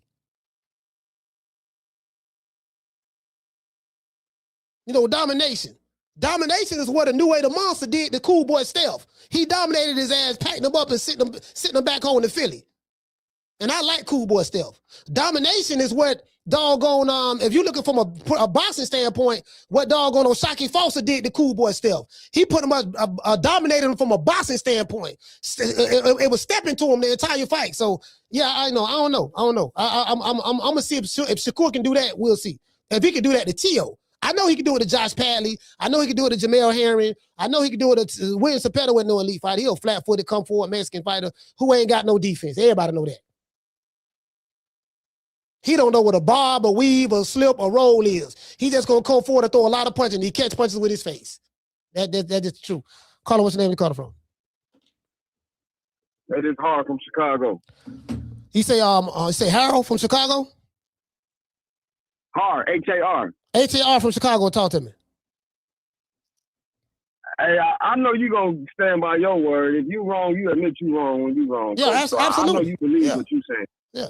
Yeah, but there's people in the chat that I don't believe that they actually believe this. I just think they just hating on Shakur and that style of fighting. You know, the ones that claim, oh, he's a runner. He's a runner. So Jaime Rivera or Jamie Rivera 4114 in the chat. If you really believe that, if I'm capping, put your money on Tio if you really trust him. Call in. And I'll call back in and we can put our money up since you claim you think Tio this crusher that he is. Even though he lost to Cambosos, but we ain't gonna mention that. Call in and we can bet. Here live on True Media Boxing on this channel, right here. Hey, Hard. I think all y'all capping in the chat. I think Teofimo lost to what the dude name? Not Jermaine Ortiz. Jermaine. Yeah, Ortiz. A lot of people thought he lost. Hold on. I was at that fight. I was right behind Tim Bradley. I was like, man, you know what, man? That fight was so.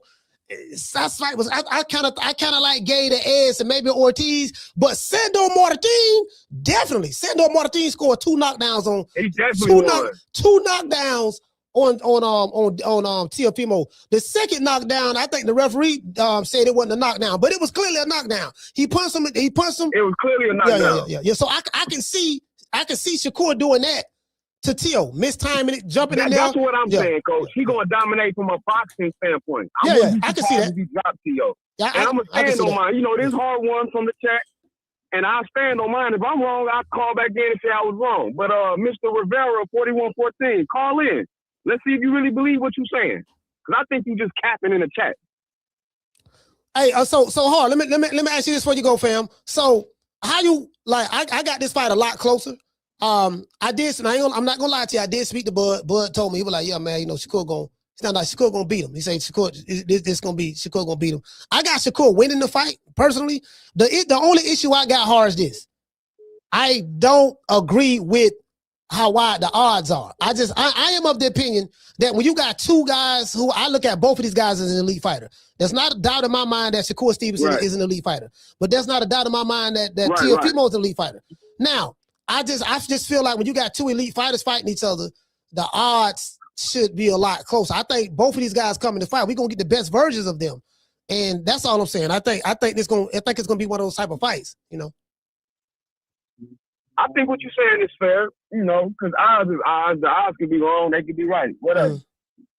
And, you know, you stand on who you got, but I agree with Terrence. I think he's going to dominate from a boxing standpoint. And Sando Martin did what he did.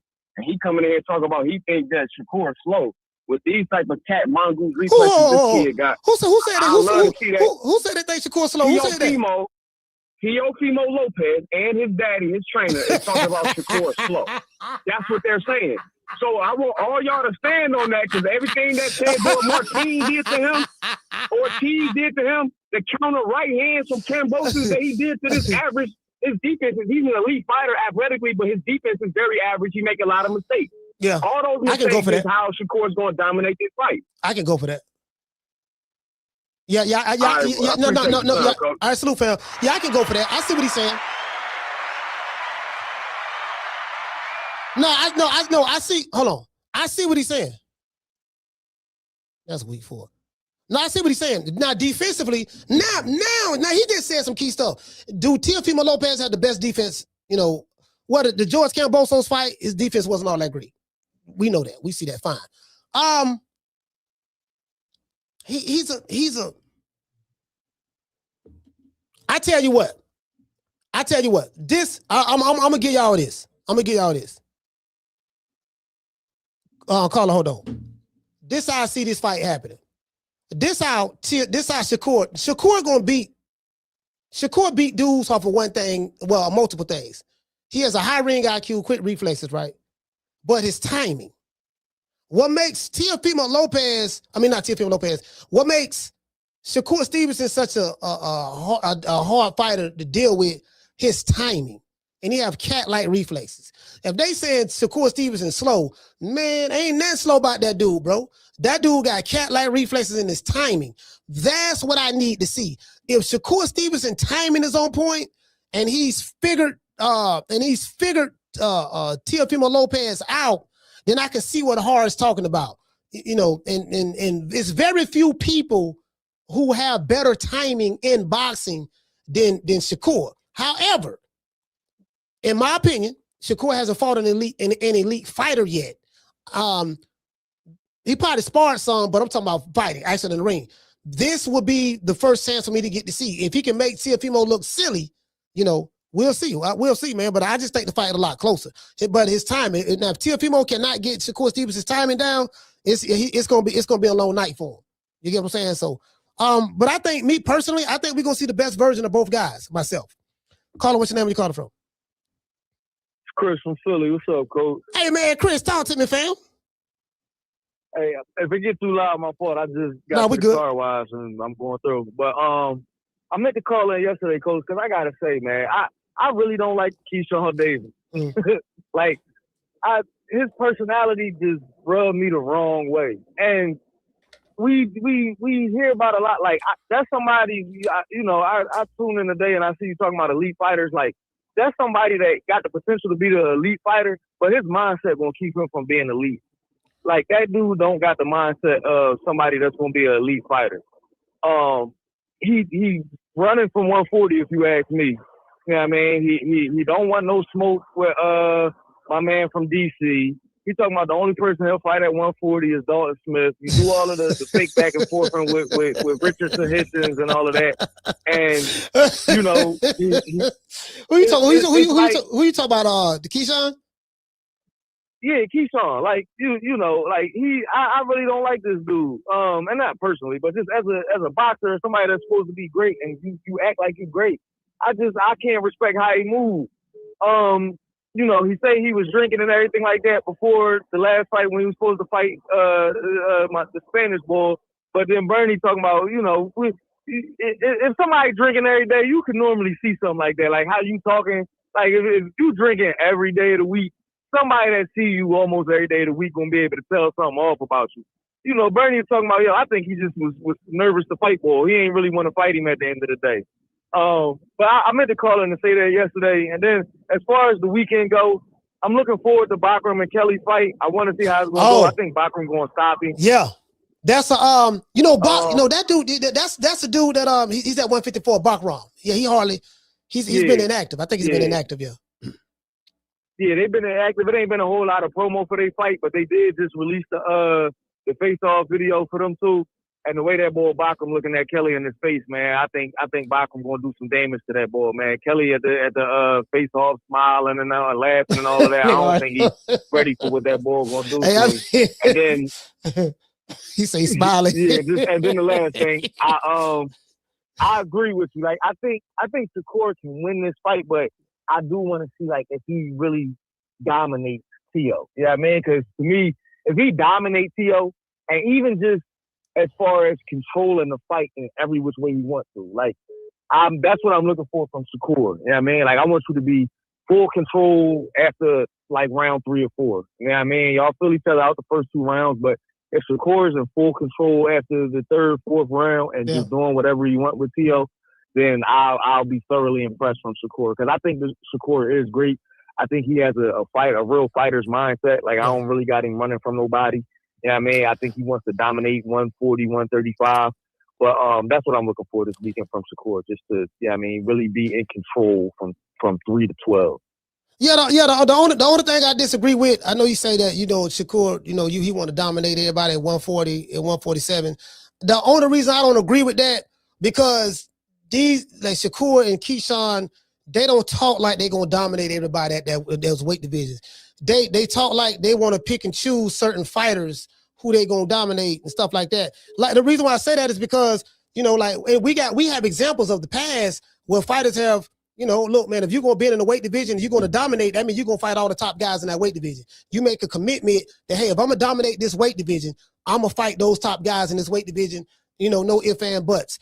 Keyshawn ain't doing that. Keyshawn is like, well, I'll fight him, but I ain't going to fight him. And he don't bring nothing to the table and all this stuff there. And I'm like, dude, you ain't got but what, 13 fights? Something like that? Right. And I agree with you. You changed my mind. My fault. I didn't mean to cut you off. But you did just remind me, like, I feel that way exactly about Keyshawn. The thing I didn't like about Shakur was when he's saying he'll never fight Keyshawn. Yeah, that's crazy. You know what I mean? Like, I don't like the brother talk in sports if y'all ain't blood brothers. Like, if you ain't my mom's son, you could be my guy. We could be cool and all of that. But if we gonna rumble, 1, let's get this money. And then 2, let's rumble. Like, you know what I mean? Like, it's nothing wrong with seeing if you who really the best and proving it. It ain't got to be no ill will towards somebody. We could be brothers after we fight, but we gonna fight. You know what I mean? Like, that's what I didn't like from Shakur, saying he'll never fight Keyshawn. All right, but shout out to Chris. Shout out to Chris, man. Philly, stand up. Hey, y'all check this out. James Toney and Mike McCallum were close. They were really, really good friends. Mike McCallum was a little older than James Toney. Real good friends. They used to spar each other and everything. I'm talking about they were tight. Guess who James Toney wanted to fight? I want to fight Mike McCallum. And they was close. Yeah, that's my brother. That's my brother. Hey, shout out to Mr. Goldie. That's what they did. So this era right here, you get what I'm saying? Yeah, man, these dudes, they ain't got that mentality like that, bro. But these dudes ain't got that mentality, bro. It's too many friends, too many brothers, too many cousins. You know what I mean? Carter, what's your name? You calling from? Yeah, this is Banks, and I'm calling from Dallas. What's your name is, fam? It's Banks. I'm calling from Dallas. Banks, calling from Dallas. Talk to me. Yeah, man. I got several bet slips on T.O. Let me say this, though. If you notice, whenever Shakur is fighting somebody that's like beneath him, he come forward a lot in the fight. He throw those pretty ass combinations like he Floyd. Yeah. I mean, and he look like he the best fighter that ever lived. But when he's fighting somebody that's gonna give him even a tad bit of resistance, you never see him coming forward like that in a fight. And I think that's what T.O. is gonna give him in this fight. that resistance that he's not going to come forward.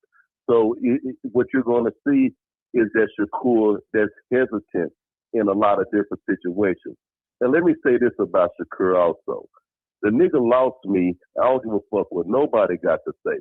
When he had that opportunity to go for all 4 belts against Devin, nigga, take that 25%, put Devin in the dirt, become king of 135, and everybody got to come and see you.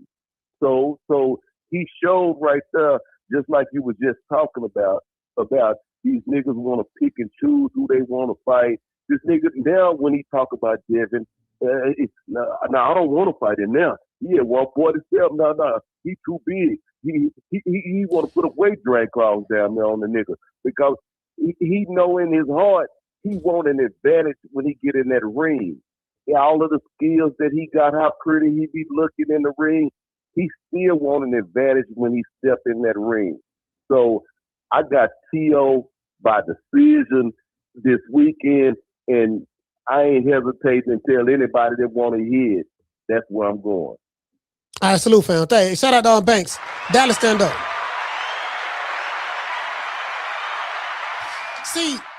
See, I think I did see a video vaguely of Shakur Stevenson saying that, you know, it was a hypothetical, if he was to fight Devin Haney, move up, he had to be a weight clause and all that stuff there. But guess what? See, it's too many contradictory stuff going on. 1 minute you will have, and shout out to my young brother, Bud. Shout out to Bud. Bud to crown Shakur. Nothing wrong with that. Floyd Mayweather will crown him. Nothing wrong with that. Hold on. Matter of fact, let's pull this picture up. No one is above criticism, right? So I got Shakur winning the fight. I just think it's a lot closer. I don't agree with the odds. I think it's a lot closer. But I don't know what style of fighting that Shakur is going to do. I know Shakur is a defense-first fighter. And when he's fighting anything that looks like that, you know, may have some punch of power or whatever, he gonna jump back and, he gonna put on his defensive wizardry. He's gonna make it a boring fight, but he gonna win. Do you get what I'm saying? I can see him winning a fight like that with T.O., a boring fight, and then T.O. gonna have to press. The question that I brought up in the beginning of the show, I said, well, we saw it's very important to find out what is it that the judges want to see. Because judges, believe it or not, that's just my opinion. I have no proof of this, but I think they judge fights based on boxing styles as well. Because judges are not androids or robots. It ain't as simple as, oh man, when you landed, you hit him 50 times and he hit you 42 times. So because you hit him eight more times than him, then, we had you winning the fight. No,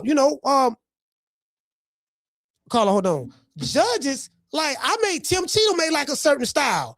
DeLuca, not Max DeLuca, but DeLuca made like a certain style.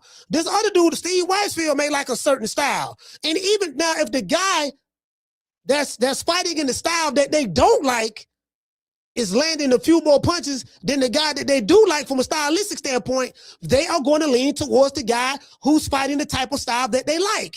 I have no proof of that. I haven't interviewed these guys. I haven't talked to them. But this is what I'm coming up with based on, I interviewed a commissioner out of Texas. I don't know if y'all remember that interview. I'll pull that up. I interviewed a commissioner out of Texas. I interviewed another commissioner out of Mississippi. And we spoke about several different things. You get what I'm saying? So it's a lot of stuff that we factor in that we have no control over. We ain't got no control over what they prefer versus what you get what I'm saying? We'll find out Saturday. I'll call her. What's your name? You call her from? Reese from East Oakland. Reese, talk to me. Yo, coach. So check it out. I got two different actually point of views on this fight. I feel like this past weekend, the Murataya and Eddie Cruz fight is a good, like a leeway into this fight. Because if you notice that fight, a lot of people's picking Cruz, the boxer, right? To basically school the slugger. And it turned out that when it's all said and done, you got to beat the champ. And the whole time I'm watching the fight, right, I'm thinking like, Cruz is fighting like he's the champ. Like he's not fighting like he's a challenger. Like you can't be on your back foot and off the ropes and you got to go beat the champ. You got to do it convincingly. Given Tom Cheatham, dirty ass wasn't the ref because he probably would have swayed it towards his side. But yeah, long story short, with this fight with Shakur and Teo, I kind of feel like Shakur's gonna have to, and let alone the ring belt is on the line. So maybe if it was just a regular sanctioned body like WBA, WBO, like a single belt, it'll probably be different. But since the ring title and the WBO is up, he has to actually go out there and push the fight. And Teo, that's his, that's what he's good at. He's good when the fighters come towards him. Mm-hmm. He's not gonna have to go look for Shakur. Shakur's gonna have to go look for him because you got in mind he is the challenger. So with that being said, truth be told, Coach, and I'm surprised that nobody said this. I'm thinking about sprinkling a little bit on the draw. Truth be told, because I don't see Shakur losing. It's hard to see Shakur losing. Mm-hmm. But at the same time, when you're the challenger and you have to go get Teo ain't no sucker either though. You nailed it. I mean, we might not like his antics and the whole shit he be on, but he's still an elite fighter. He's proven. You feel me? Yeah. So I mean, sprinkle something on the draw. I mean, why not? Yeah. Shout out to you, Coach. Appreciate you. All right, so shout out to Reese, man. Yeah, I'm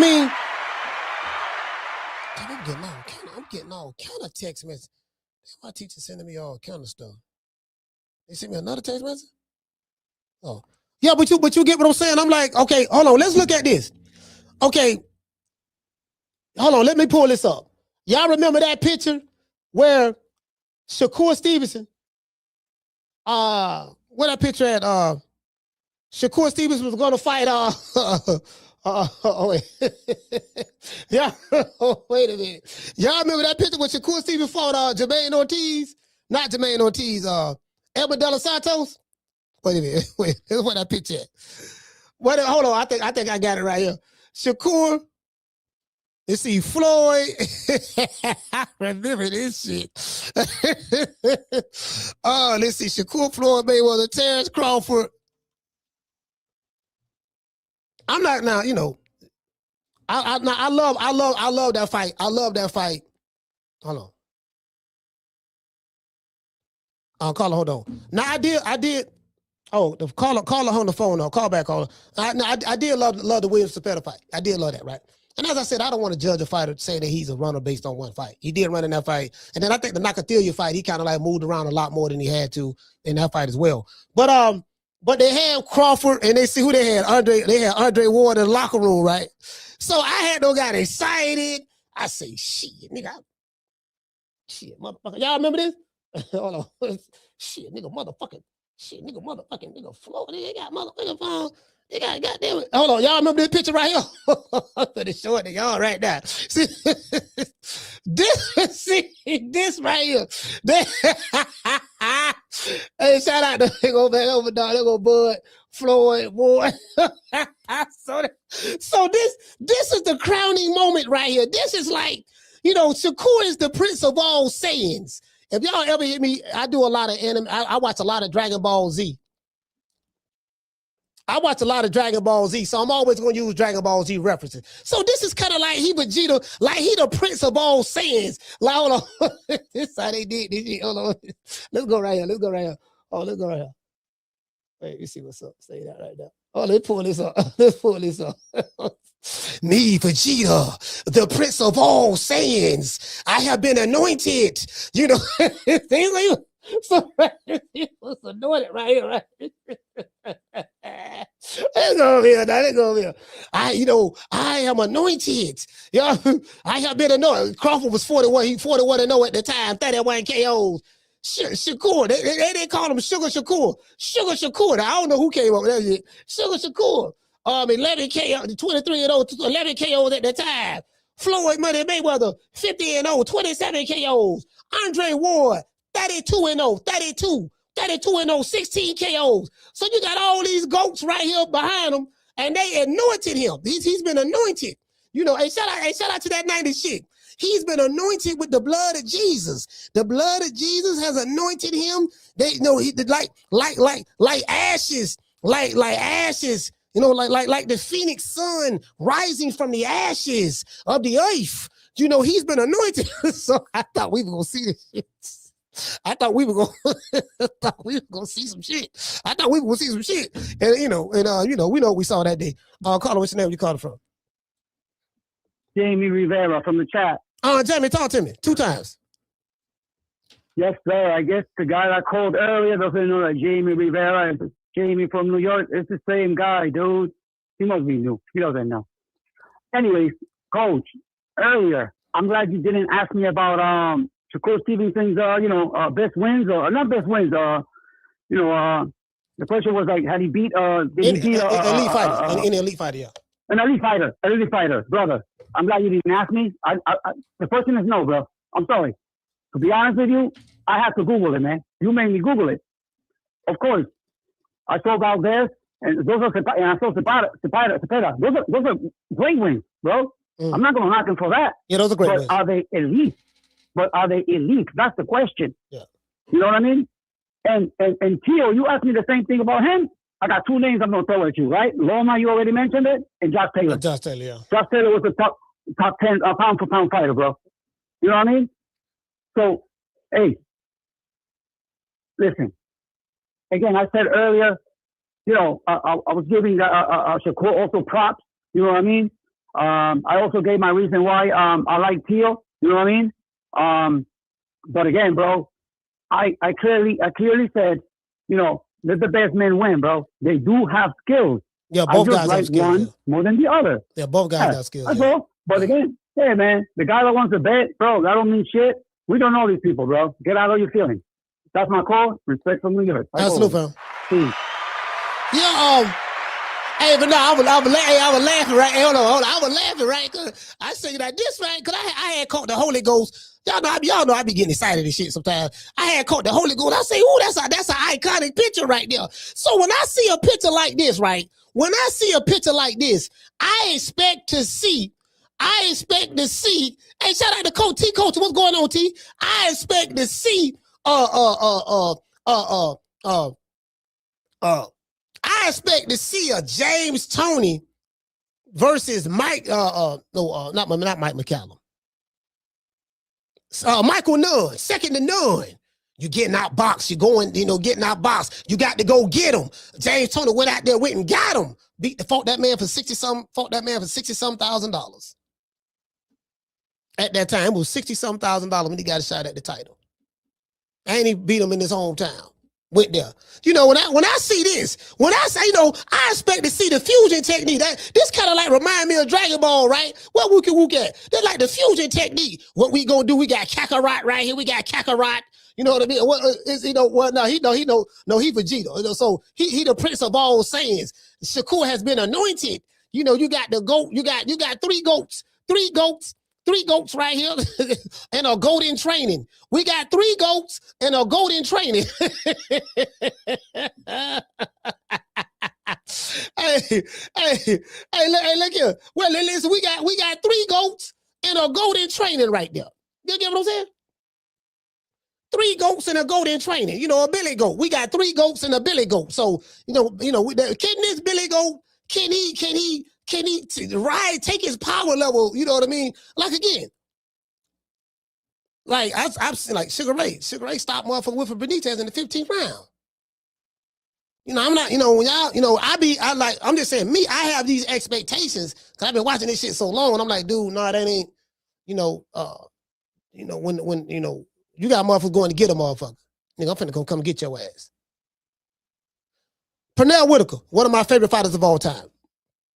Pillow fisted. He did not have punching power. However, Pernell Whitaker was one of the greatest defensive fighters I've ever seen. You can be, stylistically, you would think, okay, Pernell Whitaker is a pure boxer. He don't have any punching power. He gonna be on his back foot a lot, working lateral, doing a whole lot, you know what I mean? No, Pernell, he gonna keep his distance, stay far away so you can't hit him. Pernell gonna be right there. He can fight lateral, he can fight, he gonna be close to you because he don't have the longest arms in the world. So he controls the distance and range, and Pernell had excellent timing. His timing was second to none. So if you ask me okay, let's look at some advantages. I think when it comes to timing, it's two fighters. It's a few fighters I think of got great timing. But in this particular fight, I think Shakur Stevenson definitely had the better timing between the two. I don't care how much power you got. If you can't hit me with that shit, it ain't gonna do you no good. And timing beats speed 7 days a week and twice on Sunday. Timing can also beat athleticism. Do you get what I'm saying? Like I said, it's kind of like Dragon Ball Z, right? If I got your timing, I know what you're gonna do, but then I got you figured out. I don't figure out what you're gonna do. I'm the prince of all Saiyans. You know what I mean? Ultra ego Vegeta. So I'm the prince. You know what I mean? I know what you're gonna do. My timing. How did you hit me before? How did you hit me before I landed the shot? I got better timing than you. I do think that Shakur got better timing. Better timing. I think Teo's more athletic. He does a lot of jumping around. He's very athletic. He can flip and do all that old crazy shit. He's a very athletic fighter. However, stylistically is what I'm anxious to see in this fight. What style is because I got an idea how Shakur gonna win this fight. I don't know if he's gonna hold his ground, and if he can do what. Because I think when George Kambosos beat Teofimo Lopez, he kind of like held his ground in the center of the ring. And Teofimo kept trying to land that one shot, that one kill shot. And I think, did he drop, I think he dropped Kambosos. I know Kambosos, I think he almost stopped Kambosos in the second half of the fight. Shakur Stevenson had great stamina. He ain't gonna get tired. That nigga ain't gonna get tired, but that one nigga ain't gonna be. It's two fighters. It's three fighters. It's quite. I'm saying right now, the two fighters that jump out to me, the one Puerto Rican fighter, Shakur's Puerto Rican, one Puerto Rican fighter. I love me some Puerto Ricans, and the one is an African American stud, Debo Dev. Dog, when it come to timing, if they get your time, I'm saying if this right, like everything, Shakur fights in the rhythm. It's all about timing, right? I don't think it's certain things that I can see that Teofimo may have a disadvantage at, and there's some things that I see he may can have an advantage at. I think a disadvantage is I don't think he's going to be able to outthink Shakur. So throw that out the window. If you're sitting there trying to, think too much, that's what he got you at. So it's called analysis paralysis. You so busy analyzing it, trying to think, you get paralyzed. That's what he wants you to do. And then he gonna go to peppering your ass with the jab. Hack up. And then as soon as you try to get close to him, jump back. Hack up. Jump back. You get what I'm saying? He gonna do that. You know what I mean? Like, yeah, dog, you know what I mean? You can't hit me, dog. That right there, because he got you analysis paralysis. You know what I mean? And then that's one. Two, he got your timing down, right? So Shakur is very, very good at creating distance and understanding the range. He's very good at that. Now, I say all that to say this. I'm going somewhere with this. Don't show me this picture right here. You being anointed by the great Terrence Crawford, the great Floyd Money Mayweather, and the great Andre Ward. But you don't get out there and fight like them. You gotta, you know what I mean? You got it again. Listen. We know what this boy right here was all about. We know what he was all about. I'm coming to get you. I'm going to move up 3 weight classes in a 2-year span, and I'm going to fight this dude in his weight class. No rehydration clause, none of that. I'm coming up to your weight, and I'm going to fight you, whatever. You can rehydrate whatever you want to rehydrate to. You can't be saying, well, Devin Haney, I'll fight him, but Devin Haney too big. We need a weight clause or rehydration clause. But yet, you're saying, but you're being anointed by this guy. Talk about this dude right here. That's your big bro. You can't be anointed by big bro, because big bro ain't never asked for no rehydration clause when he fought nobody. And he ain't never asked to fight nobody at no catch weight. Nigga, I'm gonna fight you whatever weight you want. You gonna fight Canelo at 168 pounds? He's the bigger man. Yeah. Man, he's a younger fighter. I get that. Oh, Crawford, you coming off of shoulder surgery. That's true. Man, you too old. That's true. You can't be anointed by that dude, but saying that, yeah, man, Sean Porter and Boyd Crawford, they was real close. Sean Porter and Boyd Crawford. Guess what Boyd did? He fought him. True.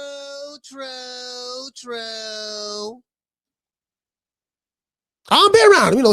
Sean Porter like my bro, man. We've been knowing each other a long time, bro. But get what? Brothers fight each other. So you can't be anointed by that dude, but you ain't moving like him. Now, I do like this fight. I like this fight with Shakur and Teofimo. Both of these guys I'm hearing getting paid $9 million. That's some good money. That ain't nothing to sneeze at. You get what I'm saying? And this is an opportunity for Shakur to show that he is the prince of all sayings. You got Debo Dev doing this thing at 147, but he's the prince of all sayings. You right there at 140. So if you at 140, then we're going to see. If you that, and I look at Teofimo as an elite fighter, I want to see what you do to him. You got some advantages that Shakur got. Now he got great defense, great timing. He's a quicker fighter. He's quick. Cat-like reflexes. If y'all ever seen a cat fight, bro, if you ever seen a cat fight, you get what I'm saying? Shakur is like a cat. Round. You know what I mean? You know what I mean? He like that. You know what I mean? Then you try to run up in there, round, and then he like a cat. You get what I'm saying? So it's death by 1,000 paper cuts with Shakur. You get what I'm saying? So Teofimo, again, I don't like him personally, but I gotta separate my personal feelings and be honest. I look at Teofimo as an elite fighter. If Shakur Stevenson dog walks Teofimo Lopez, I'm gonna be surprised if he dog walk him. Cause I ain't never seen Teofimo get dog walked by nobody. Lomachenko couldn't dog walk him, and Loma was in his prime. You get what I'm saying? So I don't see him getting dog walked. I can see him losing the decision, but then at the same time, I don't know what style fight. What are these judges looking for? If Shakur decides I'm gonna fight this entire fight on the back foot and Teofimo is pressing the action, will those judges reward him for fighting on the back foot versus the guy who's coming forward? We don't know that. I don't have the answer to that. You get what I'm saying? If last week is the indication of what is to come, the pure boxers who was on the back foot, both of them lost. And they didn't get dominated. It ain't like they lost in dominating fashion. They didn't get dominated and they lost. One of them was a massive favorite over Raymond Mutathala. So I'm thinking if I'm Teofimo, you gotta press this dude. You gotta go at him. You gotta go at him. Because you're not gonna outbox him. You're not going to outbox him. Now, I ain't saying just go in there flat-footed, no defense, just swinging all wild and shit. I ain't saying that. But you get what I'm saying? Like, I'm saying stylistically, you got to understand what this is. This fight going to stamp both of these guys. Well, definitely Shakur. More so Shakur than Teo. But it's really going to, like Shakur can make a statement, is what I'm saying. Caller, what's your name? Where you calling from? What's up, Coach Yamas from Brooklyn, man? Man, Brooklyn in the house, man. Talk to me, Yamas. Yeah, I'm excited, man. I'm very, very excited about this fight, man. And it's cool because you're talking about the Kambosos Teo fight. I was at that live, and I just think Teo just fought the wrong fight. He came out and got dropped in the first round. Yeah. Talking about he was going to take him out early. Yeah. And that wound up costing him decision, man. It was a split. That was Kambosos, Killer Cam, you got me calling him now. Yeah, Killer Cam. Yeah, hey, y'all, you know how we hyped it up. Killer Cam.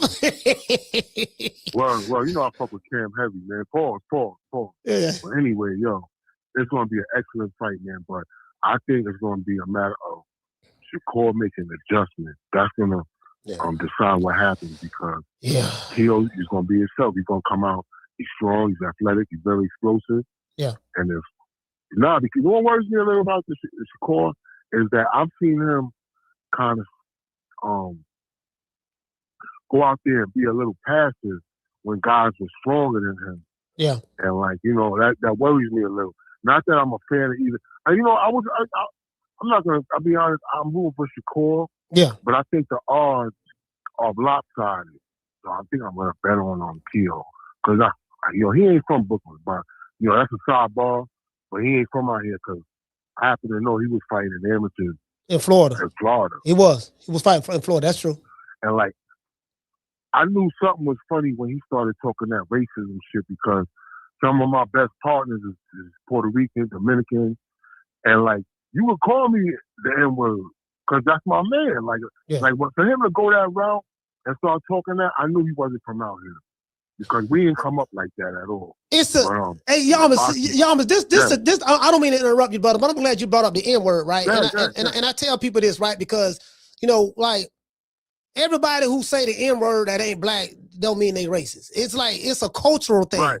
I agree. You got dudes who came up in New York. You from New York. The Puerto Ricans and Dominicans, they call each other nigga all the time. That's a part of they use that word. They not saying another. See, context is everything. It's context. Yes. It ain't what you say, it's how you say it.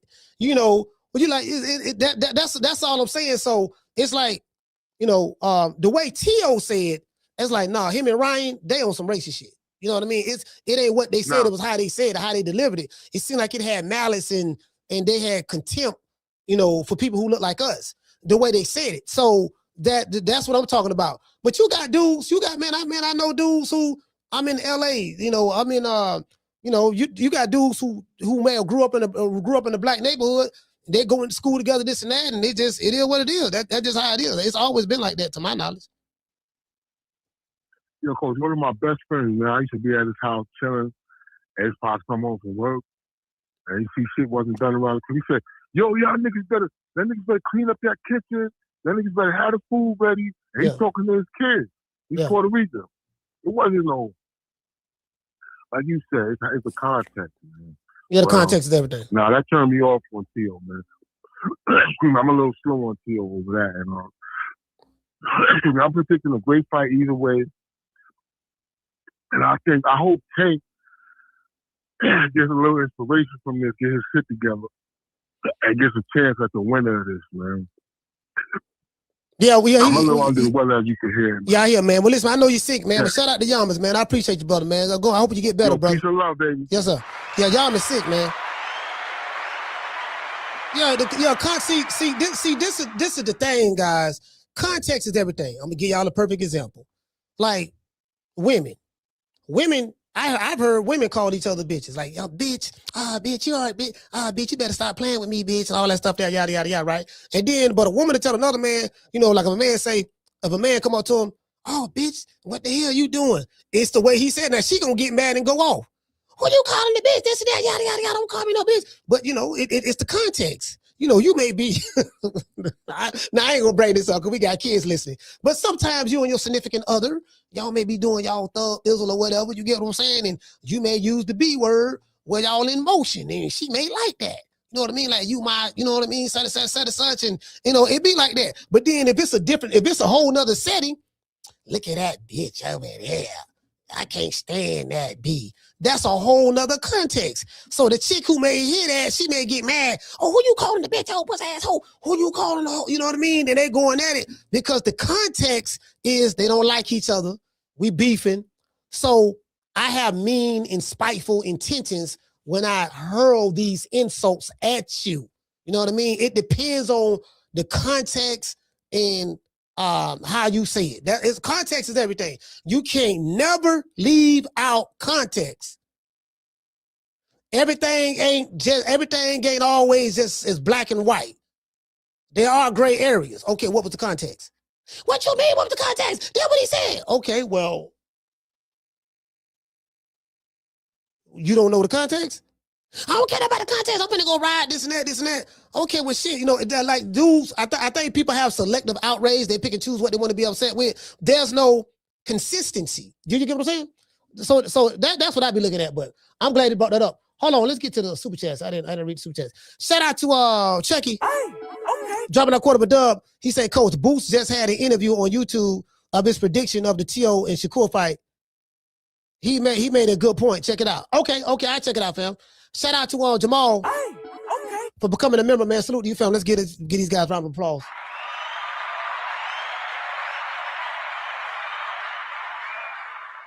And see that's one thing about me, right? One thing about me, I'm gonna always be I'm gonna be consistent as possible. Like, okay, I don't like this dude, but at the same time, I cannot allow my emotions of dislike to cloud my vision when I'm making this analysis. You get what I'm saying? Like, I can acknowledge, I cannot like you, but yet give you credit for good things. I'm like, well, I don't like the nigga, but he do some good things over here. He do some good things over there. I do like the fact that he doing this and doing that. I do like that. I don't fuck with him because I don't like the character of the man. So once if I don't fuck with you, it's because I don't like your character. And if I don't like your character, I ain't gonna fuck with you. You get what I'm saying? I can not fuck with you, not like you, while at the same time giving you credit. If I can give you criticisms and talk bad about you in one instance, I can also give you your credit and talk good about you in the other instance. You get what I'm saying? In the other instance, I can do that. So I don't like Teo at all. I used to like him. I used to like him, bro. He was my favorite fighter at 135. When he was considered one of the 4 kings, which I totally disagreed with. He was my favorite fighter at 135, Teofimo Lopez. My favorite fighter. And he made a believer out of me when he beat Loma. It's like, I used to like, that's when Teo was the takeover. He used to be flipping in the ring and stuff. And he concealed this racism, I guess, right? He wasn't, I didn't see the bigotry and all. He wasn't showing that. Then when he started talking about, man, top rank, don't like the black fighters and all that there, that's fine, cool and dandy, but that ain't got nothing to do with throwing hands in the ring. Again, I don't like him. I never like him. I saw that dude in Vegas. It was me, Mr. Tomato Can. Was Aquila there? I think, Aquila was there. It was me, Aquila, Mr. Tomato Can, Steve Kim was there. What's my main man that be doing the ticket, my ticket guy? It was a ticket dude. I forgot his name. Roy Jones was there. I think James Toney was there. We took the picture with James Toney. Teofimo and them walked in there. Ellie sucker nigga nutsack. First time he ever been around this clown, bro. I had disdain. I'm the type of dude like this here. If I despise a mofo, I can't even look at you. And then when I look at you, I'm just frowning up. If you see me looking at you like this, like, if you see me looking at you like this here. I am sick of hearing these bullshit Superman stories about the Wassa legendary Bruce Leroy catching bullets with his teeth. Catches bullets with his teeth? Nigga, please. Damn, I forgot the dude name, a ticket guy. Jim. What his name? Fuck, Jim. Let me look his phone name up. Jim Boone. I think, hold on, I think that's his name. Jim Boone. Yeah, Jim Boone. That's who it is, Jim Boone.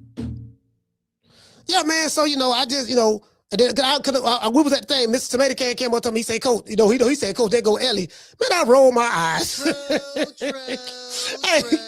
you know how a woman look at a dude, and you know how the women back in the day used to roll their eyes? Like, hey, I listen. I rolled my eyes and I looked at it there like how the women used to back in the day, like, man, I'm like, nigga, please. Nigga, please. Man, you know I can't stand that motherfucker, man. Yeah, man, fuck him. I ain't, guess what? All these motherfuckers, they running up, we wasn't a lot of people, they were running up on T.O. and talking to his daddy and all that stuff there. I ain't saying nothing to the motherfuckers. Man, fuck them. I ain't one of them type dude. I stand on what I say. If I say I don't like it, I don't fuck with you, I ain't fucking with you. I don't give a fuck who you is. Call it which name we call it from. Hey, what's happening, Coach? It's your partner, Freddie, man. Man, Freddie, man, East Oakland, man, talk to me.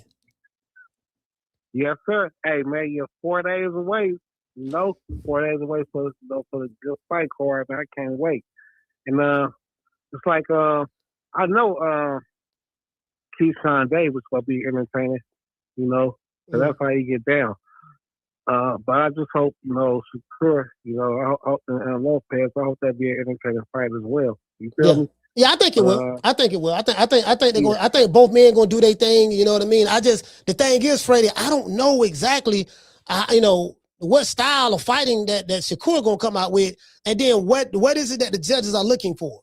You know, because me personally, Fred, I'm just saying again, I don't have any proof of this, but I believe based on my observation in this era, judges like a certain style. So they, you know, that's just like if you fight in Texas. If you fight in Texas, if you're a pressure fighter and you fighting a pure boxer, 9 times out of 10, the judges are gonna go for you just because that's what they like to see. And so if you come in there with a style that they don't like, it's gonna be very hard pressed for them to give you a round, especially if it's a close round. If it's a close round, they always gonna lean towards the pressure fighter. The aggressor. Yeah, the aggressor. Yes, sir. Yeah. Well, like for what they were saying, like, you know, like in the, you know, like, you know how they show the thing on YouTube, like when they training and everything. Yeah. Like Shakur was like he gonna put the pressure on Lopez, like he gonna, you know, break it to him. That's how Shakur was talking. You feel me? Oh, he say he gonna step to him? Yeah. Yeah, he gonna have to. Yeah, he gonna have to. See, though, you know what they like Tyson said, though, everybody got that game plan until they get cracked. You feel? Hey, check this out. Hey, Freddie, before I let you go, let me tell you this here.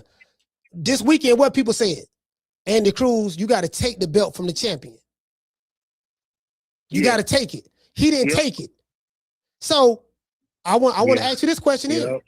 Who's the champion in this fight between Teofimo Lopez and Shakur Stevenson? Lopez is the champion, right? Lopez is the champion. I think he's the WBO champ and he has the Ring Magazine belt. So in order for Shakur Stevenson to win, he's going to have to take it. Yeah, he gotta do the same thing like Crawford did to Canelo. He gotta go get him. He gotta go get him. Yeah. Yeah, we got to keep that same energy. We got to keep that same energy now. If you're gonna say, well, Andy Cruz didn't deserve to beat Remy Mutatala because he didn't really take it, he was on the back foot too much. Okay, well, you got to keep that same energy with Shakur Stevenson because Teofimo Lopez is the champion. He's the champion, so you gonna have to. He gonna have to do that shit. That's all I'm saying. Yep. But then I just hope Lopez. I hope he don't try to fight like Madonna. You know what I mean? Doing that, you know, like remember how Madonna was fighting Floyd. I just hope Lopez won't be doing no shit like that because he said he's gonna fight. He said he's gonna start fighting. He said he's gonna have to do what he do to win. Yeah. That's what he said. But we should see though, man. You know, I just can't wait. It's about to go down, coach. All right, for sure. Shout out to Freddie, man. Salute, fam. Always good talking to you. Yeah, man. Yeah, Shakur got to go get him. He got to go get him because if you're saying that you got to take the belt from the champ, well, he got to go take it. He got to go take it. And it's a certain style that he's going to have to fight, and he got to go take it. He got to go fight Shakur. He got to go fight Teofimo the way he fought Jamel Herring. When Shakur beat Jamel Herring, he took it. Now, of course, Jamel Herring was old and you know, Shakur used to beat this man in sparring all the time, so you know it is what it is. But he got to go take it. It's that simple. He got to go take it. We can't be picking and choosing. Certain fighters got to take it from the champ, but then other fighters, well, he ain't got to do that. He did enough to win. No. You just can't do enough to win. You got to go take it. We got to keep that same energy. That's all I'm saying. Caller, what's your name? Where you calling from? Hey, what up, Coach? It's Coach Eddie on ATL. Man, Coach Eddie, talk to me. What's good, brother? Hey, man, I just got off the phone with Red, man, you know, over in Big City. And he told me to tell Shakur that he got to do this for the hood. For the Slick Black Fighter. As president of Slick Black Fighter Committee, we lost. We failed victim this weekend. I said, dang, man, just we was up. How? And the crew, he that Slick Black Fighter down, man. And the Cruz is Slick Black Fighter, man. And the Cruz ain't no slim. And the Cruz don't consider himself black. He consider black is a race, so according to the social construct that white folks gave us. but yeah, he's Cuban. I don't think he look at himself as black. He look at himself as Cuban. Even though I tell you, Cuban is a nationality. That's his nationality. But he don't look at himself. Yeah. He don't represent the black race. Hey, I tell you what, when the police pull him over, they gonna look at him as a black, as a Negro. They don't care until he open his mouth. They're like, you look like a dude that live in Atlanta or Philadelphia or New York. That's what you look like. You don't look like no Cuban. You just got dropped off on the boat early. They dropped you off before they got to America. That's all they was. You black, brother. You know, I don't know why they be trying to act like they ain't black, man. Look in the mirror. Look in the mirror, bro. You black. You a black man. You know, but it is what it is. We adopt them anyway. I adopt them into the slick black community. No, you know man, we delineating, man. Everybody got a whole their own nuts. We can't be claiming people like that there, man. Like, no, man, you get what I'm saying? No, man, we going through this. Listen, this is what you got to do, right? I know you're a part of the Slick Black Fighter Committee, right? But you can't be taking Cubans who don't claim black folks to say that he's a part of the Slick Black Fighter Committee. It don't work that way. No, man, he got to stand on it and claim it. If he ain't stand on it and claim it, and he ain't us. You know what I mean? He's a slick Cuban fighter. He don't really identify, even though his skin is the same color as mine, but he don't really identify and represent it like that, man. So you got to have some boundaries, Coach Eddie. Just can't be accepting anybody to the committee. I get taking anybody. We've been down so bad, man. I'm taking all applications right now, man. You know, it don't matter. I'll be taking all applications. Shakur, you need to represent for the hood this week, man. I know you're Puerto Rican, but bro, you need to represent for Brick City this weekend. We need you. I'm adopting you as your honorary member of Slick Black Fighter Committee. You know what I'm saying? And right now, we need you, brother. We need you bad. We need you to go out there and do your thing against Teofimo Lopez. You're racist, you're bigot, and I need you to go out there and put hands and foot on him for the Slick Black Committee. That way we can be up once again. Because it's going to be a hard fight. But I got faith in you, brother. I believe you can get the job done, man. You know, it is. I don't know how you're going to get it done, but hold on. You talking about Shakur? Yeah, you got to get the job done, man. Yeah, it's gonna be no easy fight, Coach. No, well, listen, Shakur represent Puerto Rico. They ain't claiming him though. They don't claim him because he don't speak no Spanish. And he coming up Puerto Rican flag. He represent Puerto Rico. So we gonna ride on that. We can't be claiming people that don't claim us. He represent Puerto Ricans. We gonna back up the Puerto Ricans on this here. Puerto Ricans, you have our support. That's y'all fighter. Shakur, we ain't gonna, we can't claim him. He got the good hair. All that stuff there. He don't speak no Spanish now. I think I speak more Spanish than him. Because I read, write, speak, and spell it. But that's neither here nor there. So what we gonna do? We can't take from the Puerto Rican. That's what we can't do. We don't want to be, ethnicity jumping, claiming people, nationality claiming people. We gonna adopt you, bring you in, bring all these people in, and then when the shit hit the fan, they ain't riding for us, then we gonna be mad. Oh man, he ain't riding for us. Well, the man ain't never asked to be a part of the committee, fam. Like you gotta, that's all I'm saying. Right. I do gotta tighten my borders up when it comes to the Slick Black Committee. But I have just been taking anybody in that looks like us. You can't be taking right now. I guess we still got Boots head for them times. Yeah, we got Boots. We got Boots. We got Boots. We got we can't claim. Listen, we got Boots. The Haitians got riches and hitches. That's the Haitians. He Haitian. The Haitians got riches and hitches. They also have what the dude is that Virgil Ortiz just knocked out. Or what the black dude they just knocked out. The Haitian dude. Oh yeah, Harrison Lubin. He from Florida. They got him. So every group we got we got every group to its own. You know what I mean? We can work together, but we can't be taking. I took Caleb Plant. I made him a black fighter, right? But I was wrong in that. I said, you know what? I can't do that. He belonged with the white folks. Caleb Plant is a white fighter. Now, culturally, he came up around black folks, but then because culturally he came up around black folks, don't make him us. I can't claim him like that. You know what I mean? So I realized the error of my ways. We got to keep everybody in there. You know what I mean? That's all I'm saying. Right. Well, I guess I'll ride with Boots and Abdullah Mason. We're going to put them in the Slick Black Fighter Committee. You know what I'm saying? Shout out to Ted Crawford. But Shakur, you got to get the job done. At least you got to do it for the Puerto Rican hood. Slick Puerto Rican fighter. Shakur's a slick Puerto Rican fighter. We got to say that. Slick Puerto Rican fighter. Slick Puerto Rican fighter. Slick. That's fact. Hey, that's my call, Coach. All right, salute, man. Shout out to the brother, Coach Eddie, man. Slick Puerto Rican fighter. Matter of fact, shout out to the Puerto Ricans. Let's do this one. Let's do this one for the Puerto Ricans. Let's do this for the Puerto Ricans. I felt like a Puerto Rican in this hair. I felt Puerto Rican. Y'all know I love me some Puerto Rican. I spelled Puerto Rican in this. Rican. Hey, I was talking to the dude. I say, man, dude, talking about black and white issues and shit at the barbershop. I say, man, I don't talk about that shit, man. I say, man, because dude, you do know that's a social construct. You do the history on it, social construct, fam. You know what I mean? Like, you that's a long story. I ain't getting into that shit. But anyways, my thing is we just can't be claiming no anybody. See, that's the thing. It has to be, you get what I'm saying? Mario Barrios and Ryan Garcia, 2 Mexican-American fighters. I don't have a dog in the race in this. Africa, the Haitian brother Africa versus Oscar Duarte. This still gonna be a hell of a fight. I like the stylistic matchup. Oscar Duarte, he got the step. He gonna step. Like this here gonna be, on paper, a tough fight. Gary Antoine Russell versus Andy Hiroka. I don't know who this dude is, Andy Hiroka. I don't know. I'm not gonna lie to you. I don't know who this guy is. Frank the Ghost Martin. Shout out to Frank Martin versus Nahir Albright. Okay. Nahir Albright. Yeah, that mean you get what I'm saying? That boy out of Philly. I think Frank Martin is from Detroit. We gotta pull these brother paperwork up too. We gotta see their paperwork, see what's up with them. And then we got Beck the Bully versus Senna Abeko.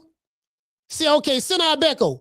He black, but you know what I mean? But he look like he got one of them African names, so you get what I'm saying? So that's all I'm saying. So we got to pull these 2 dudes paperwork. Well, these 3 dudes paperwork, but outside of that, you get what I'm saying? Let's see. Now I like Frank Martin. Now Frank Martin, slick black fighter. Frank Martin. So I look at Frank Martin. Is he?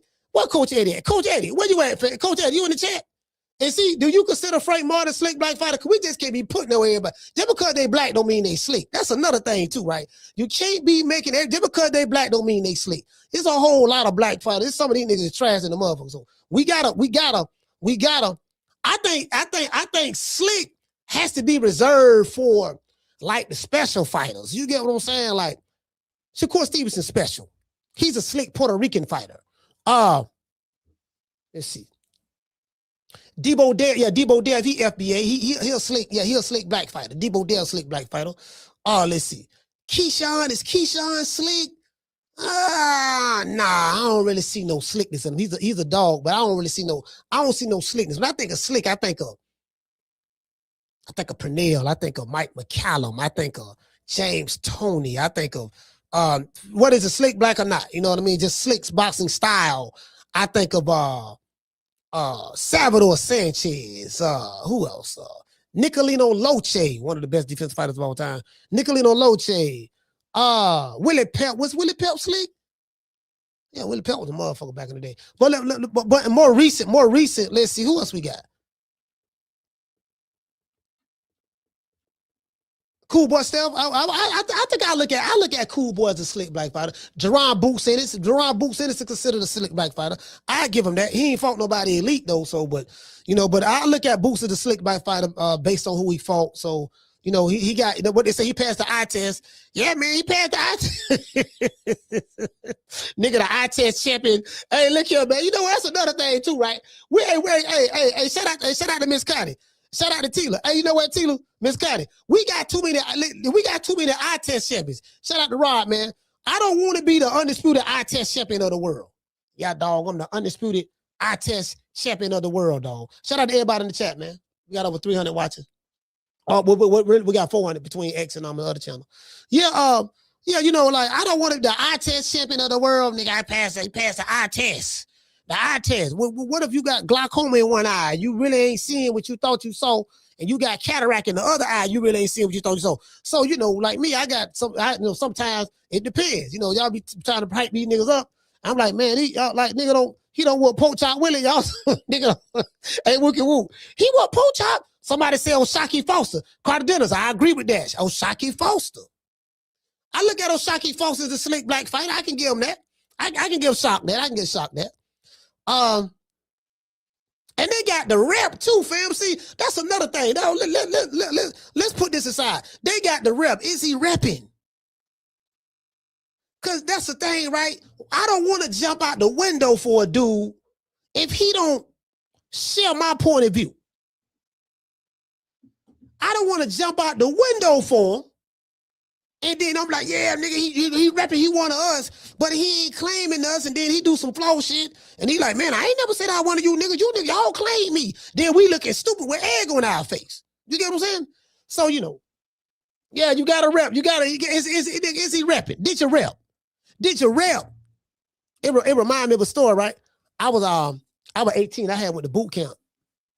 I went to boot camp, right? And we went to this camp, and it was like a bunch of dudes from Jacksonville there. So Tampa, it was Tampa and Jacksonville at this on this compound, right? And Tampa and Jacksonville were beefing with each other. So Tampa dudes always ran a little group. Jacksonville ran a little group, right? In Florida, it'd be like little beef like that in a penitentiary. So 5 of my homeboys was out there on the rec yard. They was out there by themselves or whatever. And a group of dudes from Jacksonville, like, it was a riot. It broke out. They jumped them, right? And